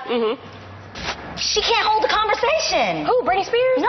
Like, what you mean? Like, they have someone that feeds her what she's supposed to say. Shut up. Yeah, like she can't hold a conversation. Fans were mad at Adrienne for saying it, but to be honest, if you watched Britney's brief stint as a judge on that show, those comments don't seem that out of line. Years later, fellow judge Louis Walsh said Britney used to flop over in her chair every few auditions because of all the medication she was on, and I don't doubt it. I'm willing to bet that medication had something to do with how radically different Britney's speaking voice became during this era too, most infamously captured with this now iconic clip. Good morning, America. I'm excited to tell you on Tuesday morning, March 29th, I'll be performing for the first time ever in a special concert in San Francisco's historic Castro District on Good Morning America. And I promise you, it'll be a morning to remember. See you soon. Would you hold it against me? Now, what medication Britney is or isn't on is nobody's business. But if what she was being prescribed was making her so noticeably drowsy that she could barely get through a taping of The X Factor and was clearly struggling to keep her energy up during live performances, then she probably shouldn't have been put in front of so many cameras to begin with. If nothing else, 2011 to 2013 proved the sheer irresponsibility of the conservators that okayed this kind of work schedule for their conservatee. And no one really cared. Not the way they did when Britney shaved her head in 2007 of her own free will, but a well-behaved Britney seldom makes headlines. There has always been an inverse relationship between the amount of control Britney Spears has over her life and the amount of support the public is willing to show her. Who cares if she looks miserable on our TV screens multiple nights a week now? Who cares if she can't hold a conversation anymore or even stay awake throughout her days? At least she doesn't appear so angry and hostile anymore. At least she's forced some kind of smile onto her face while she performs for us, no matter how unconvincing that smile is. The rest of the world was willing to overlook the evidence of Britney's exhaustion because she was no longer willfully exhibiting the evidence of her anger. Of course, it's not like much of the general public ever knew what was going on. I'm sure a lot of people never knew that Britney was put into a conservatorship to begin with. And for those that did, a hefty portion probably assumed that it ended a long time ago. For sure, a lot of news outlets should have been covering this story a lot closer than they did. But I'm not mad at the average citizen's ignorance on this case, since the Britney brand continued like nothing ever happened. Like the woman at its center wasn't being deprived of her civil rights by her family and the state of California. A month after the conservatorship was created, Britney was guest starring on an episode of How I Met Your Mother. By September, she was on stage accepting awards at the 2008 VMAs, then a few months later being shown in the MTV documentary Britney for the Record, which premiered 2 days before her 6th studio album Circus was released. That album spawned multiple singles, music videos, televised performances, and eventually a 97-date world tour that ran from March of 2009 until November. In November, she released a new Greatest Hits collection, which spawned another single and music video. Around the same time, there was a Britney line of clothes for candies, multiple new Britney fragrances, and a cameo appearance on Glee, all before the release of Britney's 7th studio album Femme Fatale in March of 2011, and all the promo accompanying that. Including, of course, another world tour that ran from June of 2011 until December. In 2012, Britney worked as a judge for the 2nd season of The American X Factor and was featured on the will.i.am song Scream and Shout. In 2013, she was on the soundtrack for The Smurfs 2, a song for Miley Cyrus's album Bangers, and she was releasing her 8th studio album Myah Jean while announcing her new Las Vegas concert residency Piece of Me. That residency would run for 4 years and bleed into 2 different concert tours, while Britney additionally debuted a lingerie clothing line in 2014, then cameoed on the TV show Jane the Virgin, and released a collab with Iggy Azalea in 2015. They came and checked my place to make sure I wasn't trying to stash anything weird and give it to her or something. Wait, Britney had advanced people come scope out the place? Yeah. Wow. Yeah, to make sure I wasn't a bad influencer. Wow. In 2016, she released her 9th studio album Glory, did some public appearances for that, and performed live at the VMAs, the Billboard Music Awards, the iHeart Music Festival, and the Apple Music Festival, all while still consistently performing for her Las Vegas residency, which ran until the end of 2017, after Britney toured it in Asia mid-year and before being transformed into another tour for North America and Europe in 2018. She also released a mobile app and started teaching dance lessons to kids. This is all just naming highlights from Britney's post-conservatorship career. There was also promo for other products and brands, a bunch of perfumes, and plenty of other TV performances and public appearances. There's only 2 real explanations for Britney's tight pop star schedule being set to the backdrop of her legal restrictions. One is that Britney wasn't incapacitated enough to qualify for a conservatorship at all, or 2, she was incapacitated, but her conservators are some of the most exploitative and irresponsible caretakers in the world. I'm going with the former, though the latter explanation likely has some merit to it. It never made sense to claim Britney Spears wasn't capable of providing basic care for herself while also saying she was capable of working as consistently and as publicly as she was under her conservator's care. You can argue that symptoms of Britney's illness appear episodically, so any good moment she has isn't evidence that she's of a sound mind. But then what would have happened if she experienced an episode of unwellness while on stage in front of thousands of people and their ever-recording smartphones, or in front of live TV cameras? For some reason, everyone involved in the planning for Britney's concerts considered her cognitive abilities to be reliable enough to get her tours and residencies contracted to begin with, not as someone subject to random periods of impairment. How well Britney kept up with a typical pop star promotional schedule should have always been an indicator to journalists and to the LA probate court that her conservatorship was unlawful. The fact that none of this raised more alarm bells is just evidence for how taken for granted Britney's talents as a pop star have always kind of been, along with the dehumanization she faced as a result of that talent.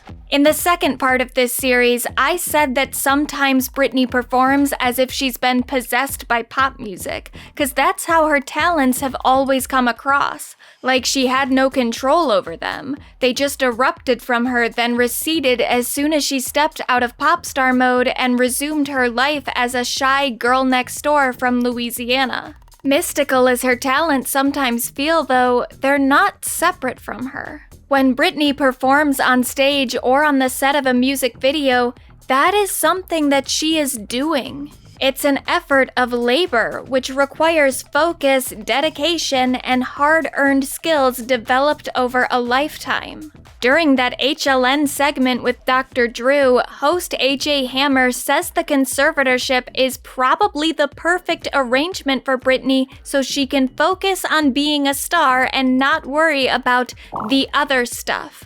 The other stuff being her life. It's an absurd thing to say about a fellow human being, but a lot of people don't see Britney as a person. They just see her as a pop star. By compartmentalizing those two identities for her, despite one being a result of circumstance and the other being an inalienable component of her existence, it's easier to separate Britney's talents as a performer from her overall competency as a human, assuming that one has nothing to do with the other. The world has long treated Britney Spears like a product or puppet of the industry, someone who just did what she was told and had no personal impact over her success. The probate court treated Britney like that too. Like every time she successfully completed a music video or live show, it wasn't evidence that she was a highly capable human, it was because she was a robot whose owners happened to program her correctly for a few hours. As soon as Jamie Spears was awarded a conservatorship over his daughter, he started yelling, "I am Britney Spears," because he thought that that was an identity that could be assumed by anyone who happened to be at the center of the Britney brand. He was wrong. As the conservatorship continued past 2008, the fact that Britney Spears was not in the driver's seat of her career became increasingly obvious. Circus, the first conservatorship album, was fine. It was clear image management, re-establishing the girl next door persona of Britney's early career, while providing her some radio-friendly hits far less off-putting or rebellious than anything on Blackout. But plenty of the deeper album cuts do feel like they belong on a Blackout sister album. The Danja-produced song Kill the Lights, for instance, not only sounds a lot like Blackout, albeit with a cleaner production, it matches songs like Piece of Me thematically with its lyrics satirizing paparazzi culture and the media's obsessions with Britney Spears. Mannequin is similarly self-referential and also sonically one of the weirdest songs in Britney's discography.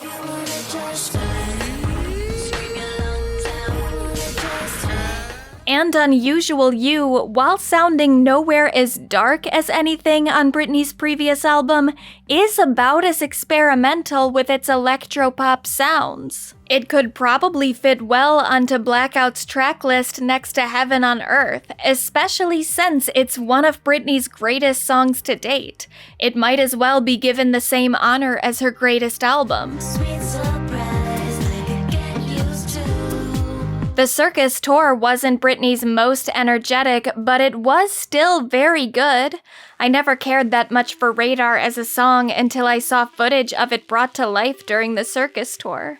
As time progressed, it would become painfully clear how much Britney did or didn't like a song by the amount of energy she performed it with live. And at least in 2009, Britney liked Radar.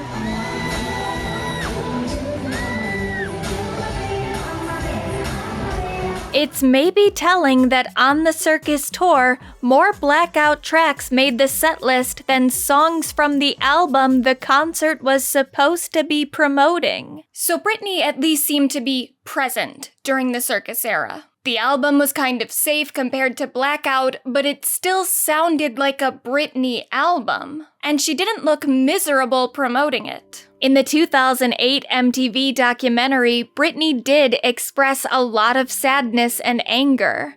The restraints she was under were already taking their toll emotionally, but at least she was able to express that. She comes across in that film as very human and very connected to her own feelings. It wasn't until we got into 2011 with the femme fatale era that things started to change, and not for the better. Now, as an album, Femme Fatale is fine. There's nothing on the track list that stands out as particularly interesting, other than maybe How I Roll, which again could fit really well next to like An Unusual You or A Heaven on Earth. And maybe even Trip to Your Heart could fit into that same category. But other than that, it's really just a collection of passable pop tracks. Pop tracks that probably could have been recorded by other artists to a similar effect. In fact, the album's first single, Hold It Against Me, was originally offered to Katy Perry. Then the second, Till the World Ends, was co-written by Kesha. Of course, it's not the first time Britney's recorded a song originally intended or written by other artists. Baby One More Time was first offered to TLC before Britney recorded it. But from vocal inflection alone, Britney made Baby One More Time her own. It's hard to imagine anyone but her making it a smash hit. I've definitely never found covers of the track to be all that impressive, even when performed by completely capable singers. Oh, baby, baby, how was I supposed to know? Jesus Christ. Till the World Ends lacks a lot of Britney-isms. There's a slight growl in the vocal delivery, and she does utilize her quote-unquote baby voice a bit, but it's still a pretty straightforward performance compared to that of other Britney hits. Multiple critics compared it to Kesha's song Blow for good reason. It sounds like a Kesha song.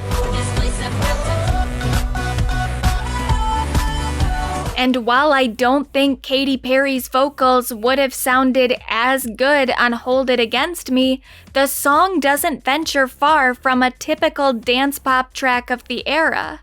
Its dubstep influences are cool, but certainly not groundbreaking for the time period, especially for a Dr. Luke production. Similarly, the will.i.am written and produced track Big Fat Bass sounds like a rejected Black Eyed Peas single, and the deeper album track Trouble for Me sounds exactly like the Meghan Trainor song Me Too.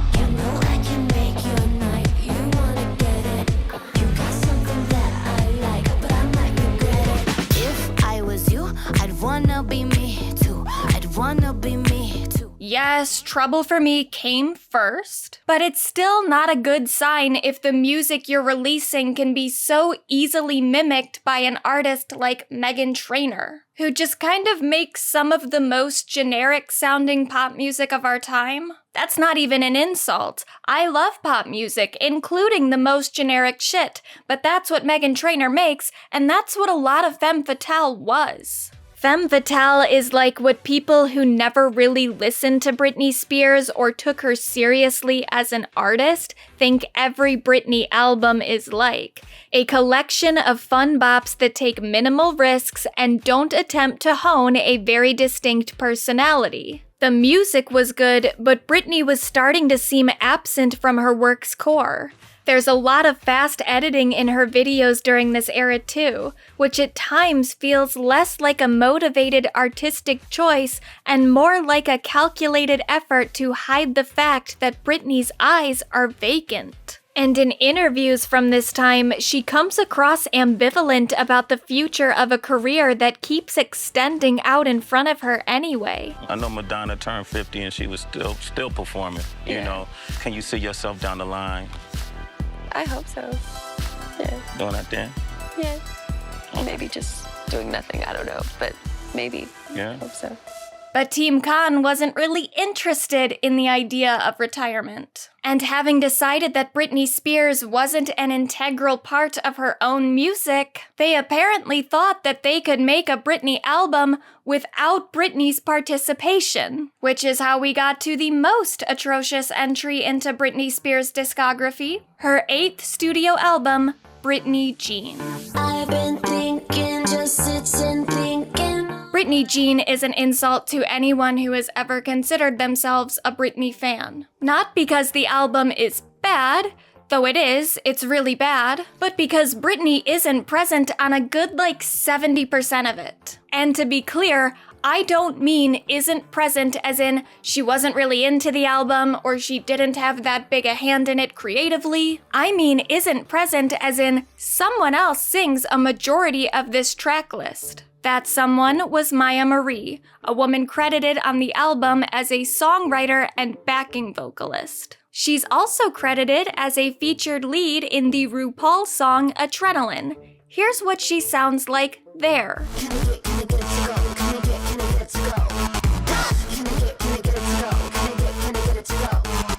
And here's what Britney sounds like on her hit single Work Bitch. You want a hot body?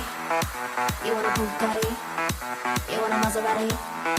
You better work, bitch. Just kidding. That was actually audio from Myah Marie's demo for the song. But I'd bet that even if you've heard the official version, you wouldn't immediately be able to tell the difference, other than maybe some incomplete instrumentals. Myah's demo vocals are near identical to the vocals on the album track supposedly performed by Britney Spears. You want a hot body?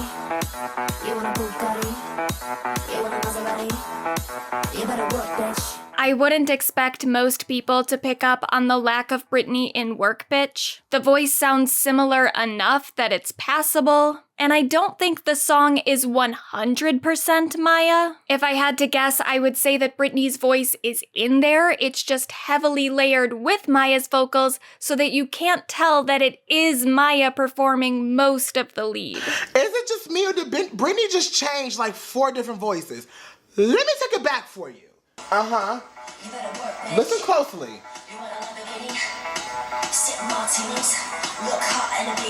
It's changing. You better work, bitch. You wanna live fancy. Live in a big mansion. Party in France. Who is that? Now, there are Britney Jean songs that do sound mostly like Britney to me. Sia's voice is pretty prominent as the backup on Perfume, but I think the lead is pretty much all Britney. Alien seems to go back and forth between Britney and Myah, and I would say the same for Tick Tick Boom or It Should Be Easy, but that's just me going off of ear, and you can find plenty of videos online of other people trying to discern which lines are Britney's and which lines are Myah's. So for some songs, there is a little bit of a debate on whose voice is doing what lead. And because the production is so based in electronic music, there's a lot of production on the vocals, which can just sometimes make it hard to tell. But there are some songs here where I don't think that Britney is singing a fucking syllable of these words.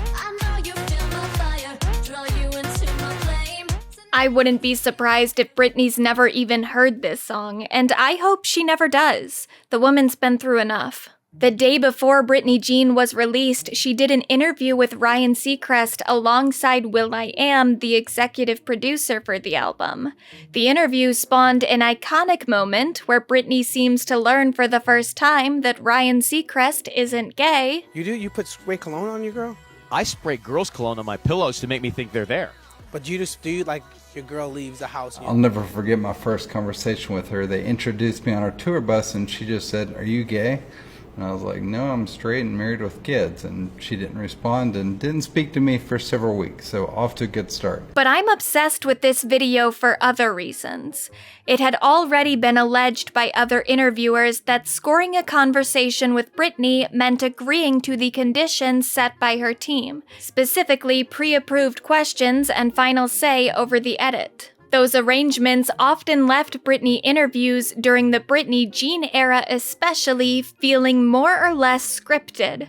She was asked the same questions over and over and always gave the same answers, possibly selected for her by someone else. By doing this album, it was like therapy for me. So it just made sense for me to just like therapeutically write it out. It's going to be really therapeutic for me. Well, it's really, I feel like it's like therapy for me. It's like therapy for me. And I think it's very therapeutic and good for you. How do you balance the sexy part of your job with being a mom? Do the kids, will they watch the music videos that you shoot? Do they ask you a lot of questions? They have seen it. They know mommy's an actress, though. It goes with what I do. I think it's my job to, kind of portray more of a sex kitten than what I really am at home with my kids. Now, this is a term of endearment for you, isn't it? Mm-hmm. Yes. So this is what your friends call you? I just use it as, it's like kind of like a respect to the gays as a term of endearment. Songs like Work Beep for my gay fans, the term of endearment of that was like the term of endearment that they would call me. So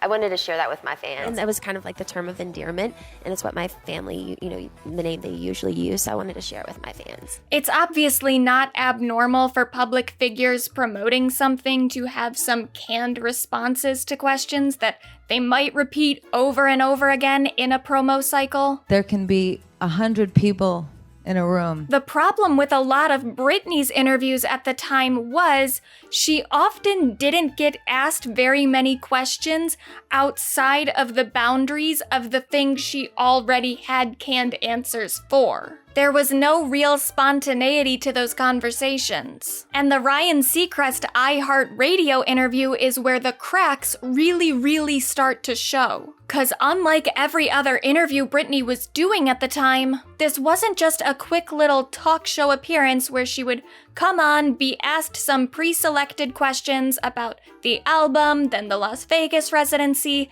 and then set up to tell whatever, talk show anecdote she was gonna tell. This was supposed to be a 30-minute conversation about the album specifically and the process of making it. And that's kind of a problem considering Britney doesn't seem like she was all that active in that process. Now, I saw something you wrote in an open letter to your fans. You said, "I poured my heart and soul into this album, and I've learned a lot about myself."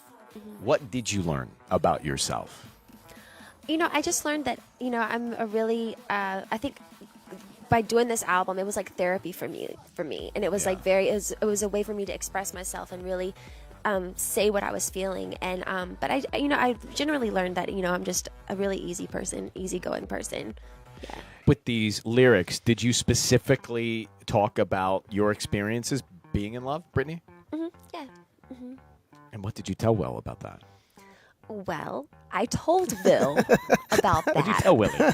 My actual experience is, just the same thing, that just the concept of love should be easy, and it's just we tend to make things complicated because we as people, we just innately do that. It's our human instinct to not just let go and be vulnerable to love, but to complicate it and put a wall up and not, allow it in. So that's love. Is this the hardest that you've ever worked on an album? I pretty close. Yeah, I would say so. The ironic thing is, Britney Jean was marketed as Britney's most personal album. Why would her team market something as her most personal album when she's clearly not even singing on a lot of it? I have two theories. The first is that Team Con was reacting to some of the negative commentary they had gotten from Femme Fatale. A lot of people commented on how impersonal that album felt, especially due to the fact that Britney had no songwriting credits on it, something that hadn't happened since her debut in 1999. 2 years later then, Britney Jean was not only being marketed as Britney's most personal album to date, she also had a writing credit on every single track. I can tell you right now that Britney didn't write on every song on this album. There are multiple reasons why I think that, but one very incriminating piece of evidence is that in 2017, the demo for the album track Passenger leaked online with Katy Perry singing the lead vocals on it. The song was originally written by Katy, presumably for her album Prism, before it was ever given to Britney. So the first version of this song, the version heard on the demo, had no involvement of Britney Spears whatsoever. And yet, other than the switch in the lead vocals, the final version that's on Britney Jean sounds exactly the same as Katy Perry's demo. The instrumentals, the production, the melodies, the lyrics, begging the question, how could Britney Spears have a legitimate writing credit on a song that was finished before she had ever even heard it? We know from other people that worked on the project that Britney did actually write on some of these songs. She wrote the second verse on Alien. She wrote the song Hold On Tight. I remember, even the day like with Hold On Tight where she was like, I wrote a song and I want to, and I was like, well, let's record it. And she's like, we're not going to get in trouble. And I was like, how do we get in trouble? You're the boss.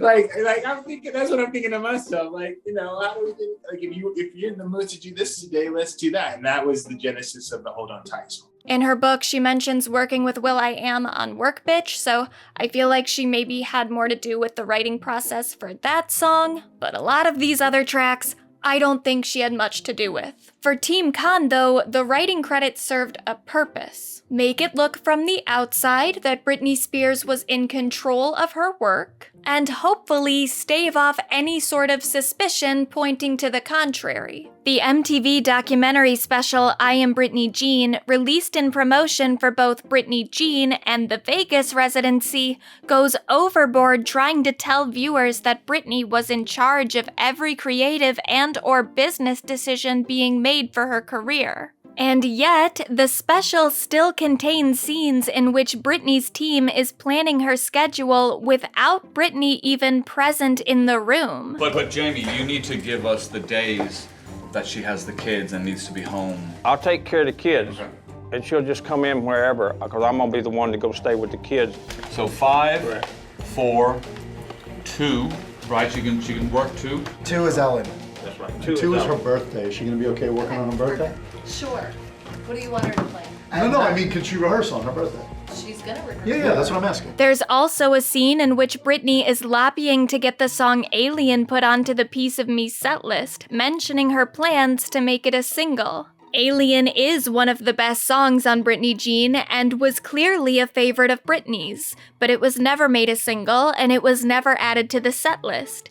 Britney's desires for her own show weren't a priority. Leading to my second theory, which is that they did this to fuck with her. By sending Britney out to do interviews, insisting that an album mostly performed by another woman was her most personal to date, Team Con was sending Britney a message that she was not a necessary component in her own work.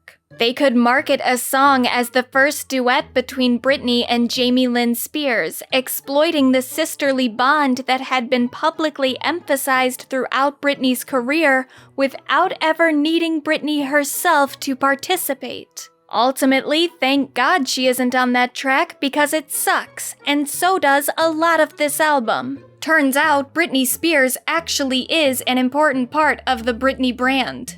For all that could be said about her early career and the lack of control she exercised within it, her music was still her work.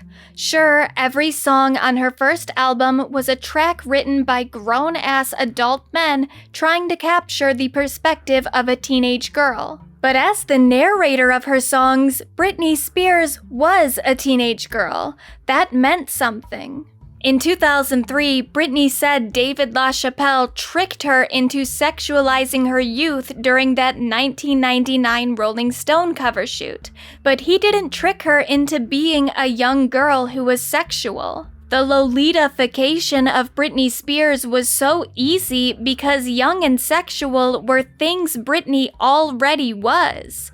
They're things most teenage girls already are. A lot of people at the time thought that Britney was too catering to hetero men's fantasies, but was that ever really the demographic most easy to spot at a Britney Spears concert? Obviously not. Britney connects primarily with women and gay men because those are the audiences that find her the most relatable, and that relatability was an imperative part of her appeal. The first meeting I had with Brit, she very specifically said, I don't want a movie that talks down to my peers, and I don't want a movie that tries to.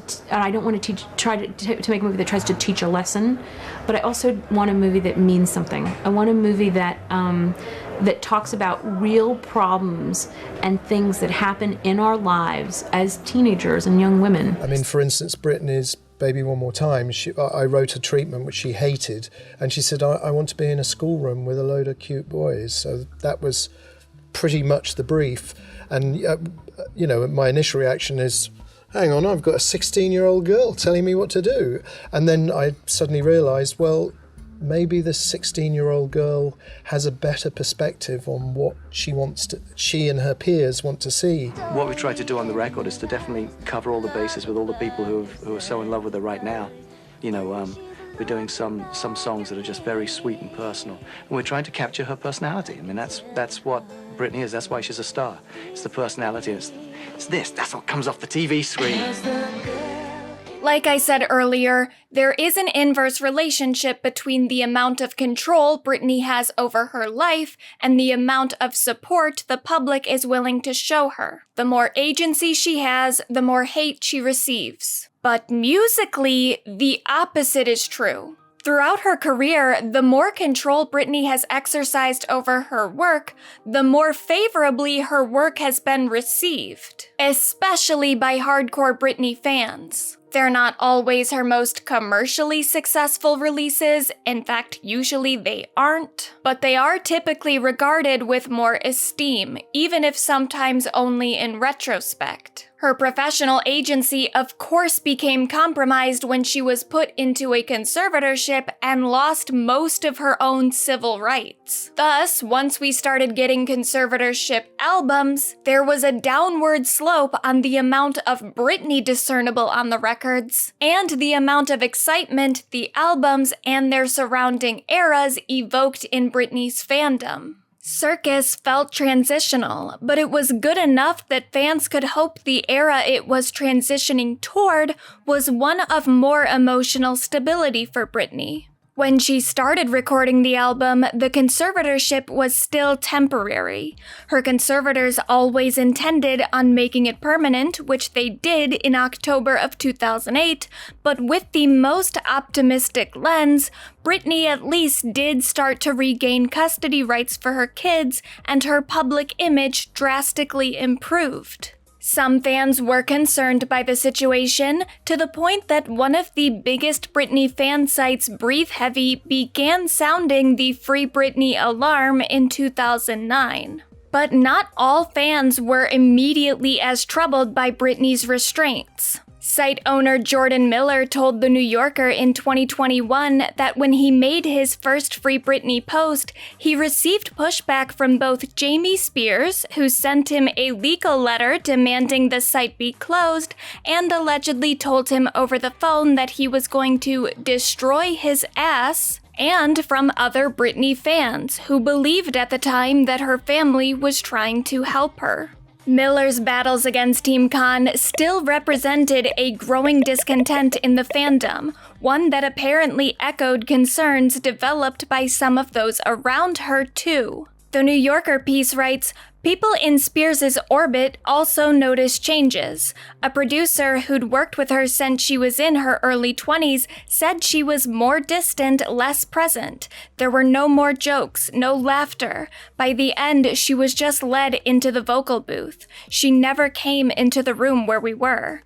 Recording with Spears had once been effortless, he said, and now it was really hard, nearly impossible to elicit her spark in the booth. That matches up well with what fans themselves witnessed, first during the femme fatale era, where she looked exhausted and apathetic to her career, then with Britney Jean when she was no longer the centerpiece of her professional output. It was just other people's stuff released under her name. The music wasn't as good. The circumstances of the music were dubious and disconcerting, and Britney just didn't seem all that interested in being a pop star anymore. It seemed like she was either on the verge of retirement or worse, was doomed to spend the rest of her life stuck inside a career that she had lost all passion for. Fans were probably never gonna get an authentic or even just good Britney album ever again. Except then they did. I live for this already. I trust you, babes.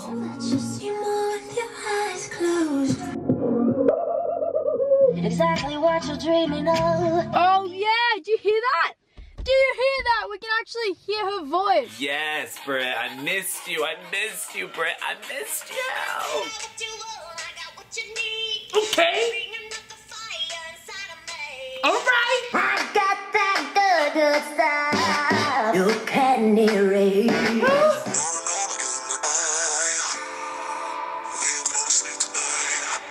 Okay.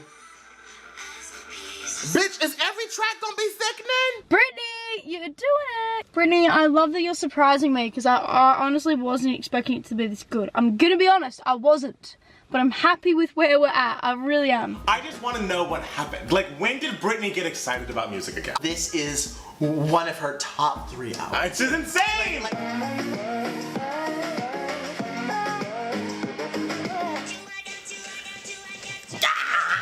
That was fun. It fucking was fun! You damn right! I had a great time! When Britney allegedly mentioned her conservatorship on the set of The Jonathan Ross Show, she did it while speaking about the level of control she had taken over her 2016 album, Glory. As reported by an audience member, Britney said something along the lines of, "I've been under this conservatorship, and I felt like a lot of decisions were being made for me, so I wanted Glory to be my baby, and I've been really strategic about it." I would give anything to ask Britney what that strategy looked like, because the fact that Glory exists feels like a miracle. More than that, it feels like an album, not just a product of passable pop tracks or a hastily assembled gimmick to promote a Las Vegas residency, but an actual album made by an actual artist with a vision and a passion for music. The first song on the track list is Invitation, a dreamy, down-tempo pop track that's plenty good on its own, but functions perfectly as an intro for the rest of the record. The final track of the deluxe edition is another dreamy down-tempo pop song, this time with lyrics written in French and a title that translates roughly to Power Outage or Blackout. Those two songs bookending Glory make the entire album feel purposeful, like the producers were carefully crafting a full experience for their listeners rather than just making a loose collection of singles and filler. It was hard to trust the marketing of Britney's output from that time. A few months before Glory's release, she said she was being more hands-on with the album and that it was one of the best things she'd done in a long time. But 3 years earlier, she called Britney Jean her most personal album to date, so fans were already braced for the worst. Turns out this time, Britney actually meant what she said. This is one of her best records, on par with Blackout or In the Zone, becoming what many fans would consider to be the final entry into Britney's holy trinity of albums. And while those 3 albums explore a lot of different sounds from one another, they all carry a through line and that they feel authentically Britney. Quirky, energetic, unpretentious, and quietly experimental while still remaining accessible pop. In some ways, Glory received little fanfare. It's probably Britney's least known full-length release to date, as it received such a small amount of promo compared to her other albums. But for those that were paying attention, Glory was met with a more enthusiastic response than anything released by Britney since Blackout, especially from her fans. She really fucking did that. She with did this album. She did. This isn't necessarily the album that was going to get her back on the charts, but it's the album that reaffirmed my faith in her as far as an artist. Not to be critical really of her, but I'm like, I need to be convinced that you want to be a pop star and that you like doing artistic things still like this. And that was kind of affirming for me. Like Copier alone was 1,000%. Okay, like you're still interested in doing something artful and interesting. For the most part, the release of Glory felt like a celebratory occasion. Not only was the album good, Britney's promo efforts around it were beginning to rise back to the standards of a pre-conservatorship Britney. She looked happy to be a pop star again, returning to the VMA stage in 2016 with a performance that, while maybe not as iconic as previous appearances, was one of the best televised performances she'd done in years. And still, it wasn't even the best one she'd done that year. A month prior, she performed an almost 8-minute mega mix of some of her biggest hits at the 2016 Billboard Music Awards. It was perhaps her greatest TV appearance in over a decade. She opened with Work Bitch, the best Britney Jean song, and though she didn't sing live, I swear this is a new mix. The lead vocals sound more like Britney than Myah. It was like Britney was reclaiming her work and putting herself back at the forefront of her career. The one thing wrong with this performance is that there actually aren't any Glory songs on this set list. That's kind of understandable given the album was still a month out, but the lead single had been released a month prior and there's not even a hint of it here. Oh well, it's just supposed to celebrate Britney's legacy, so older songs make sense. But then a month after the album's debut, Britney performed at both the iHeartRadio Music Festival and the Apple Music Festival, where she only performed 2 songs from Glory at each. And while she was doing plenty of interviews at the time, she was only barely asked about her new music.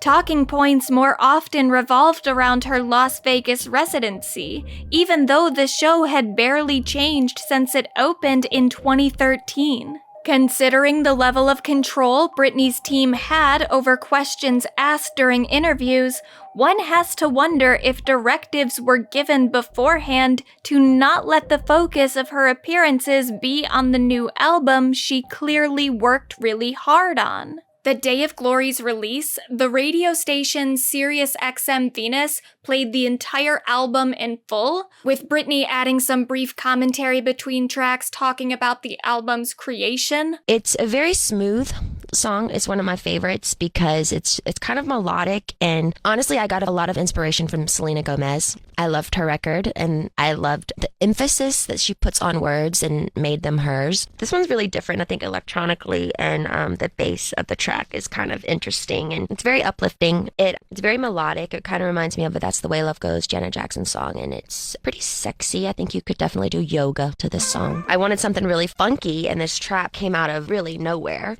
And we brought it home. We got guys in the studio and we clapped, did do-si-do, and made it really bluesy and funky and did everything old school and real. Again, I think it's like electrically, just the track is really different. That we use a lot of guitar, which I really like guitar, like a lot of Aerosmith. It also has a funky beat that intertwines with the whole thing, which makes it really different and interesting. You know what? It's Jamaican. It's like has a Jamaican feel to it. It's really laid back. It was inspired by the one and only Tracy Chapman, and the guitar. It's just the guitar, and it's really old school and it's different. And I came in and I dared to suck, but it was actually really good. And what did you tell Will about that? Well, I told Bill about that. What'd you tell Willie? My actual experience is, Britney sounds so genuinely enthusiastic about the music. It doesn't sound like she's just reading off talking points provided to her by someone else. She's talking about the album in a natural way because she can, because she was actually in the room while it was being made. Britney writes of Glory's writing process in her recent book. I started working with two great songwriters, Julia Michaels and Justin Tranter. We'd sit and write everything together. I had passion about it. It was the one thing in 13 years of the conservatorship that I really put my heart into. I worked hard on those songs, which gave me confidence. You know, when you're good at something and you can feel it, you start doing something and think, I got this. Writing that album gave me my confidence back. Julia Michaels thought Britney was pretty good at this pop thing too. She told People magazine in 2017, I don't think people realize how active she is in the studio. A lot of the songs that her, Justin, and I did together were her concepts, melodies, and lyrics. I think the pop melody sensibility is so ingrained in her brain that she just sounds like pop music. Glory didn't have as big of a cultural impact as Femme Fatale or Myah Jean, but both fans and critics vastly preferred Glory as an album. If it had been promoted to the degree of Britney's other releases, it probably would have been more successful. But if Team Con let Britney's work outsell the shit they made without her input, it would have undercut Jamie's insistence that he knew better than his conservatee daughter. In her book, Britney says that Glory reinvigorated her passion for music and performing. She began to resent the conservatorship more than ever before, not only for the control it held over her life, but for the control exercised over her artistic output. One particularly aggravating aspect was that Team Con wouldn't let Britney add Glory songs to her Piece of Me setlist. She writes, it felt like they wanted to embarrass me rather than let me give my fans the best possible performance every night, which they deserved. Instead, I had to do the same show week in and week out, the same routines, the same songs, the same arrangements. It was so lazy, it was actually odd. I worried about what my fans would think of me. I wished I could communicate that I wanted to give them so much more. I loved to go to studios for hours at a time and do my own remixes with an engineer, but they said we can't put remixes in because of the time code of the show. We would have to redo the whole thing. I said, redo it. I'm known for bringing new things to the table, but they always said no. It was embarrassing because I know the business. I knew it was totally possible for us to change up the show.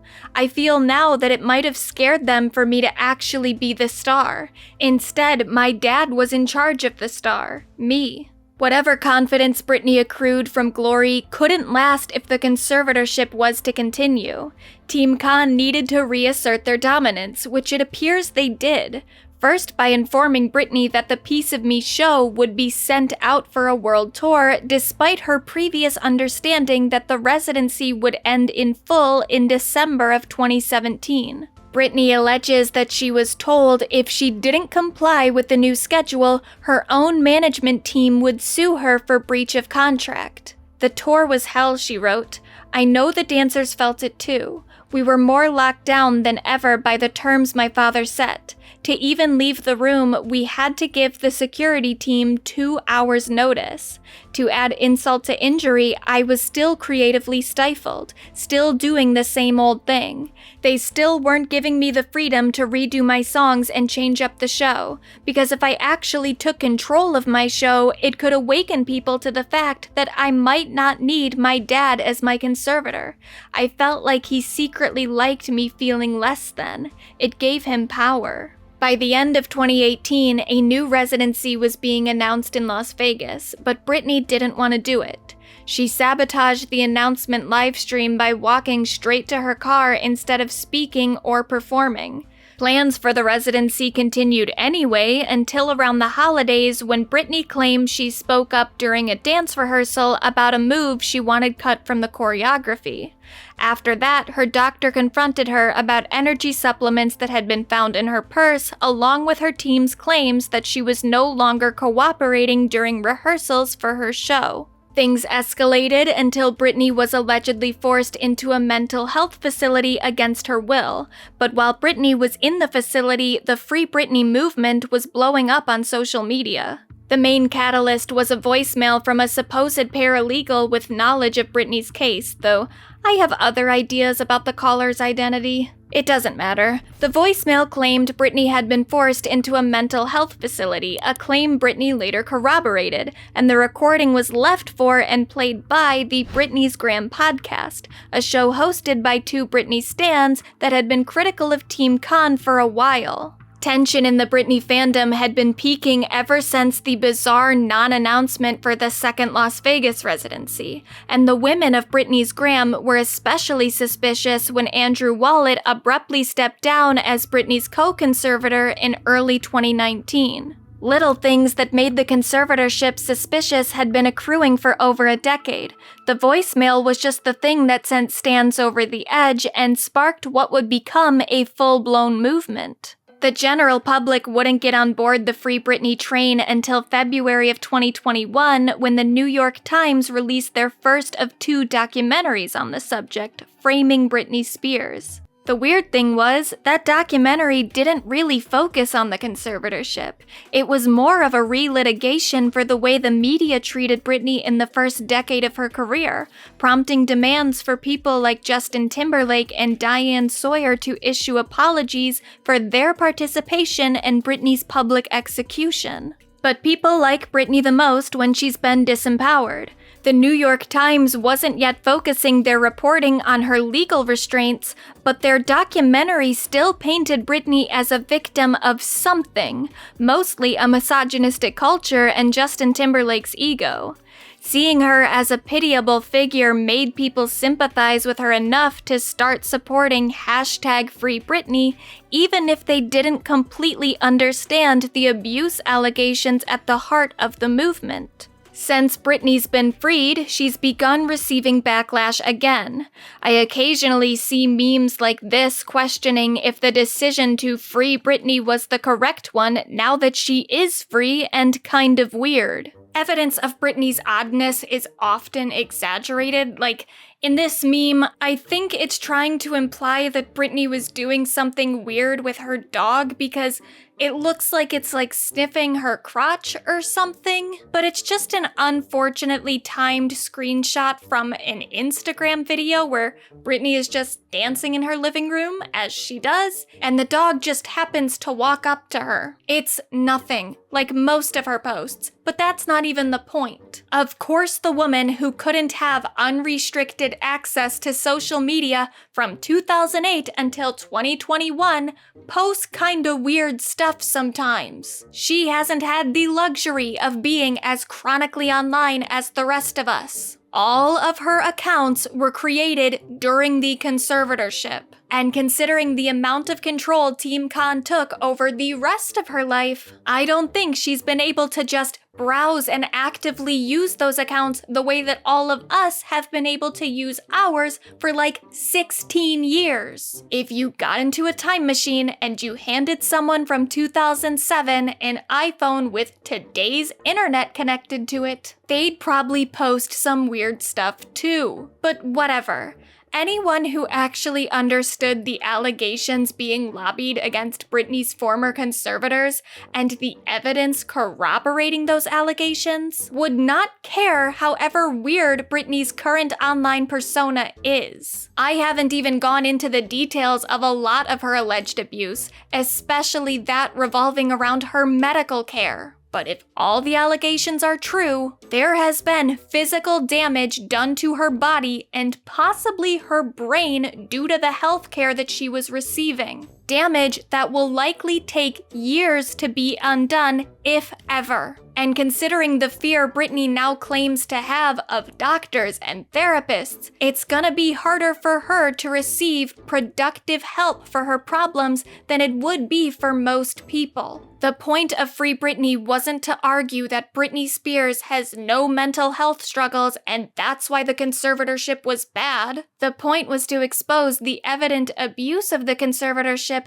that would have been bad whether or not Britney was disabled. It was always inevitable that once Britney regained control over her life and public-facing voice, that the support she received against her conservatorship in 2021 would turn on her. There are differences between the negative press Britney's now receiving and the backlash she faced in the 2000s, but it's all a part of the same cycle. Following her breakup with Justin Timberlake in the early 2000s, Britney's sexual expressions were shamed as immoral while she was chastised for her supposed bad influence over young girls. Today, Britney's sexuality is still a point of contention, with many, including members of her own family, criticizing Britney for the nearly nude photos she sometimes posts onto Instagram. It's all cushioned as expressions of supposed concern rather than righteous condemnation, but the effect is the same. People refuse to see Britney's actions through the context of her humanity, ignoring the person she is out of preference for the person they've imagined her to be. All of this coincides with continued insistence from a subsection of Britney's fan base that Britney Spears is still not a free woman. The larger Free Britney community has always been separated into factions with varying degrees of intensity and ostracism, especially once conspiracy theory TikTok became heavily involved in the movement's spread. Some fans have learned to only express their love and concern for Britney by constantly casting doubts over all of her public output. Every Instagram post has to be parsed for clues indicating Britney's continued captivity. Any moment she spends out of the public eye has to be used as evidence that she's being kept prisoner somewhere we can't see. There are multiple factors underlying the continued prevalence of Free Britney conspiracy theories. One is that the pseudo-detective work of online celebrity sleuthing can be addictive. While much of the Britney Spears fan base was motivated in their Free Britney advocacy by a genuine desire to see her conservatorship end, even those with the best of intentions still likely got a rush from picking through the pieces of evidence surrounding Britney's case and putting together the puzzle of her post-2008 life as they unlocked new information. That exciting feeling that fans were getting closer to the truth became futile to seek once Britney was officially freed from her conservatorship and granted the right to acquire the resources to fight for her future herself. Some fans don't want Britney to be free simply because they miss the activity of trying to free her.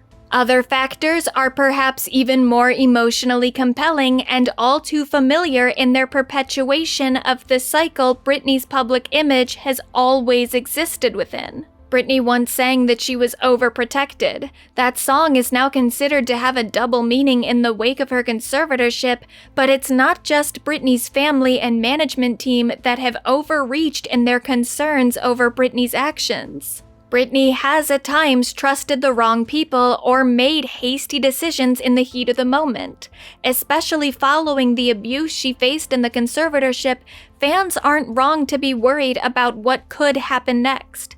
If she spent a majority of her adulthood being treated like a child, she likely has a warped sense of responsibility for herself. And the social isolation she experienced for 13 and a half years likely will affect her ability to discern who does and who doesn't have her best interest at heart. Whether or not they believe the conservatorship has been terminated, some Britney fans don't believe Britney is free because they don't trust some of the people around her.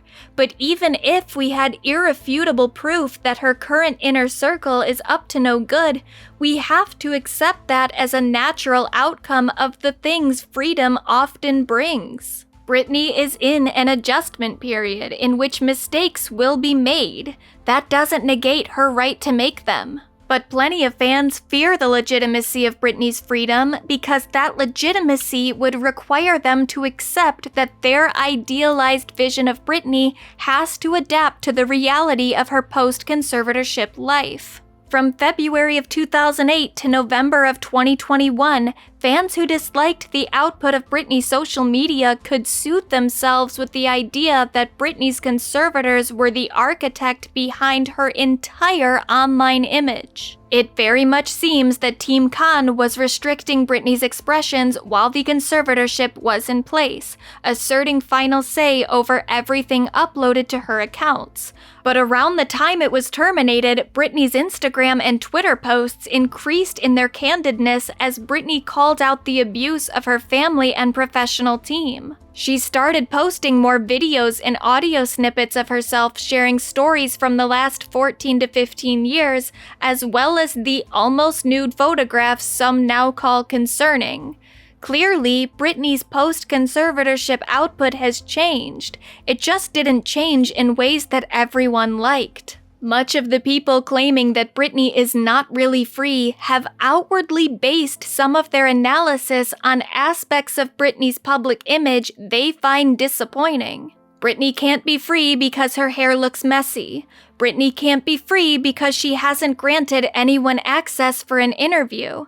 Britney can't be free because she wears inexpensive clothing. We are still basing analysis on Britney's well-being off of her ability or willingness to behave like a perfectly polished pop star or public figure. Most reasonable people can look at the actions and motivations of Britney's family in regards to her conservatorship and correctly say, those people suck. The way they treated Britney was selfish and wrong and possibly criminal. But has the rest of the world treated Britney that differently? Even sections of her own fan base have convinced themselves that any time Britney doesn't meet their expectations of her behavior, she must be in trouble and require our intervention. Britney's personhood is constantly being belittled, and that's really ironic considering that Britney's personhood is the reason she's an icon. There's a painful irony in the way that Britney Spears has been cast as a pop puppet of the 2000s.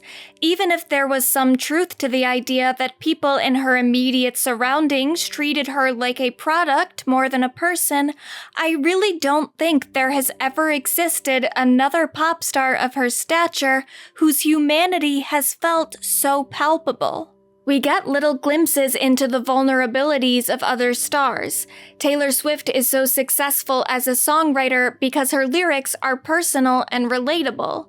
But the way Taylor incorporates Easter eggs and sneaky references meant to be deciphered by her fans is evidence that Taylor's public image is a consciously curated effort. She is intentionally directing her audience's attention to things that suit her professional interests, creating a feeling of intimacy between herself and her fans while still protecting her privacy in the process. Madonna is similarly someone who's exposed a lot of herself throughout her 40-plus years in the spotlight, but that exposure has always been at her own will.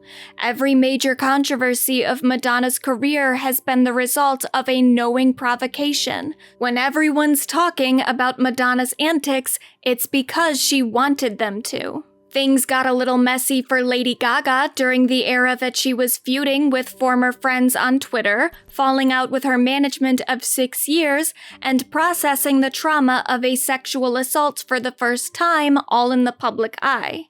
2013 threatened to be the beginning of a Britney-esque breakdown era for Gaga, but Gaga did what Britney didn't. She course-corrected. She switched her sound and style to appeal to a different audience and stepped back from the spotlight. Fans know that Gaga has struggled with her mental health and that she experiences some physical limitations because of it, but we only know those things because she's told us through forums that she controls. When we see her suffering the pain of fibromyalgia, it's in a documentary that she produced, a documentary that acts as promotion for her business ventures. When she talks about her experiences with migraines, it's in an advertisement for a prescription migraine medication, using footage from a concert film that... Okay, well, actually, let's just not talk about that right now. From the year of her debut, the raw human emotion of Britney Spears has been mostly unguarded.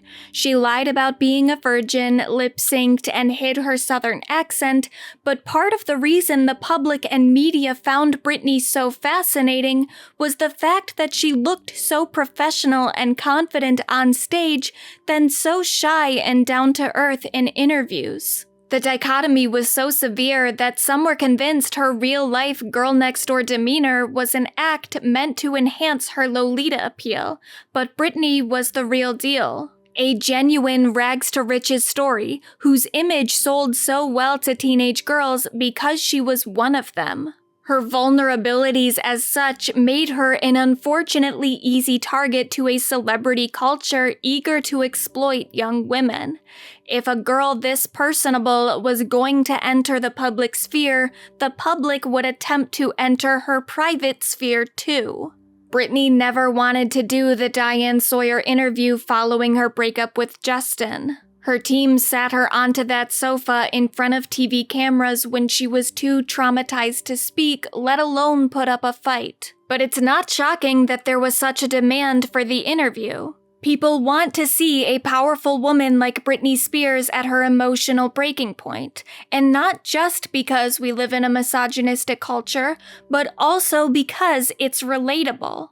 There's something comforting in knowing that even those with the most ostensible privilege in the world feel like absolute shit sometimes. It's why the Kardashian empire has grown so large despite many people's belief that the family has no talent. Who needs talent when you're rich, good-looking, and willing to sacrifice your privacy for strangers' entertainment?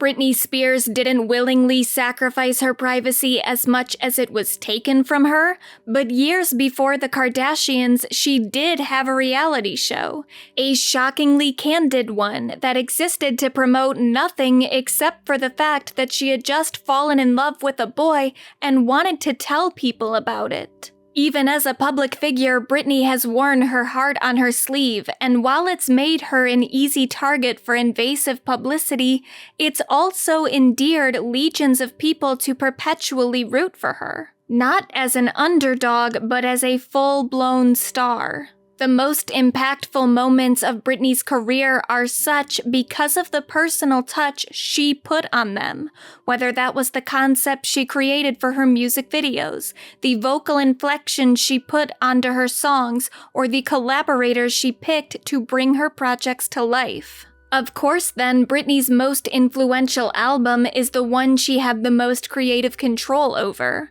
Blackout was ahead of its time sonically because Britney wasn't afraid of taking risks. She gave her producers free rein to make their most experimental work because she wanted something new and exciting. But when Britney experimented with new sounds, she didn't surrender her own identity. Instead, she made an album that was shameless and defiant, embracing her label as a bimbo of the apocalypse years before the rest of society embraced the process of bimboification as an ironic brand of feminism. With the rise of social media influencers and the democratization of celebrity, more people today know what it's like to become some version of Mrs. Lifestyles of the rich and famous because Britney is relatable even when she's not trying to be anything but herself.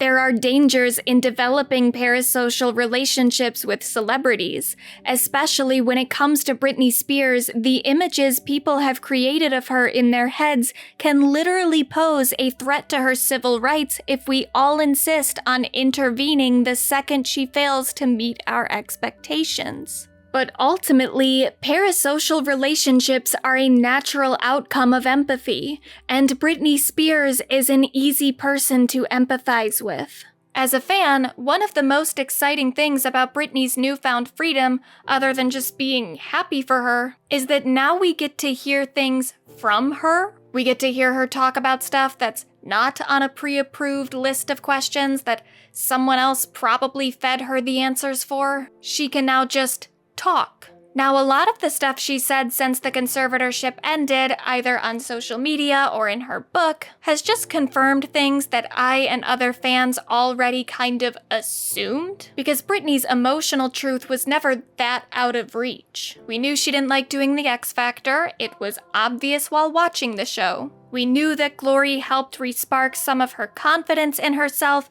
because her growing confidence was so evident from her performances. And it's not surprising that she wanted to add more Glory songs to her setlist, considering how much more energy she had while performing the few songs they did let her promote. But there's still been plenty of things that Britney said since November of 2021 that I couldn't possibly have predicted because I don't know her. I didn't realize the extent to which she hated the Onyx Hotel tour. I didn't know she went full method while filming Crossroads. I didn't know how kind of race conscious she is. After years of being so adamantly against Britney's conservatorship, I thought that after it ended, I would just feel happy and relieved. And I do.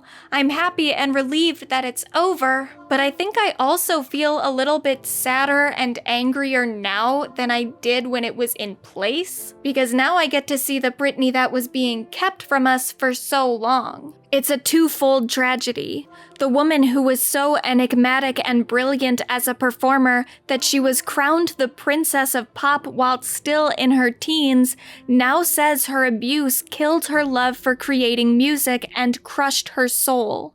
That's a terrible thing to happen to a person.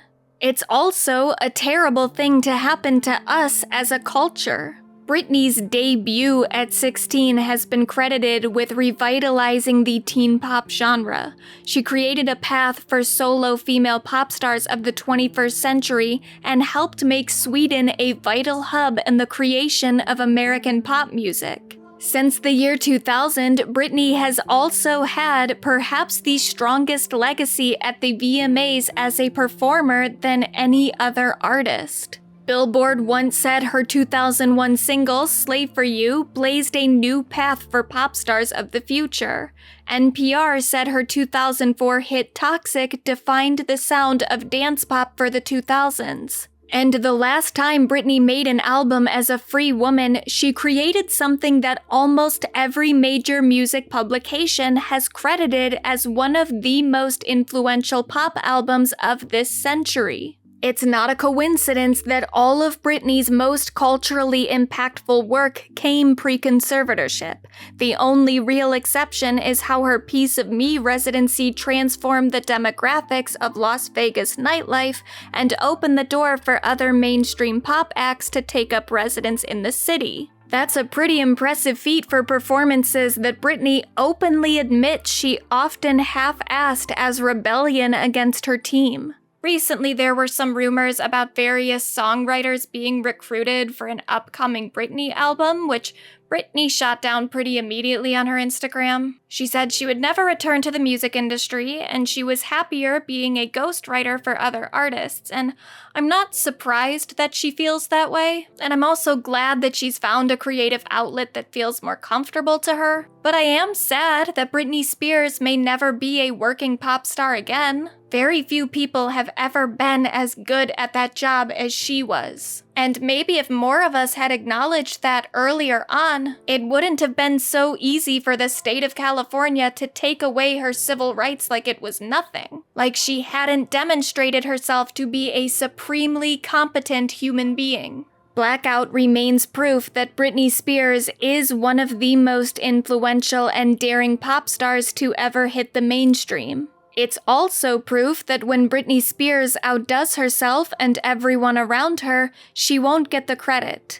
Not for a while, anyway. In the moment, we'll ascribe her achievements to other people, mostly men, while portraying her autonomy as something dangerous or concerning. And maybe sometimes it will be. She is a person, after all, one who spent a majority of her adult life under constant surveillance, unable to make basic decisions for herself. Freedom for her will look messy on occasion, just like it did in 2007. But like we should have done in 2007, we do have the option to just leave Britney alone. Let her work out her shit by herself, instead of interjecting our opinions every 5 minutes on what we'd like her freedom to look like. Perhaps instead of holding out hope that a 10th studio album is incoming, we could try just being grateful for the art Britney Spears has already bestowed onto us. Not just Blackout, but every album she's released, except for maybe one. 'Cause even in the worst of circumstances, when she felt her creativity being killed by the greed of her family and team, somehow Britney managed to create glory, forever ensuring that whatever her final album ends up being, it will never be Britney Jean. And for that, Britney, thank you.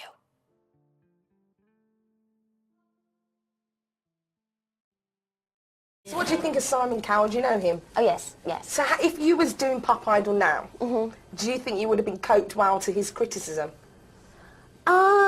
Yeah. You know, I really don't, I mean, everyone has an opinion, you know? And, I mean, sometimes you're not the greatest in the world. But you know yourself, you know what I mean? And, I would just take his advice and, like, whatever he said and just tell him to shut it.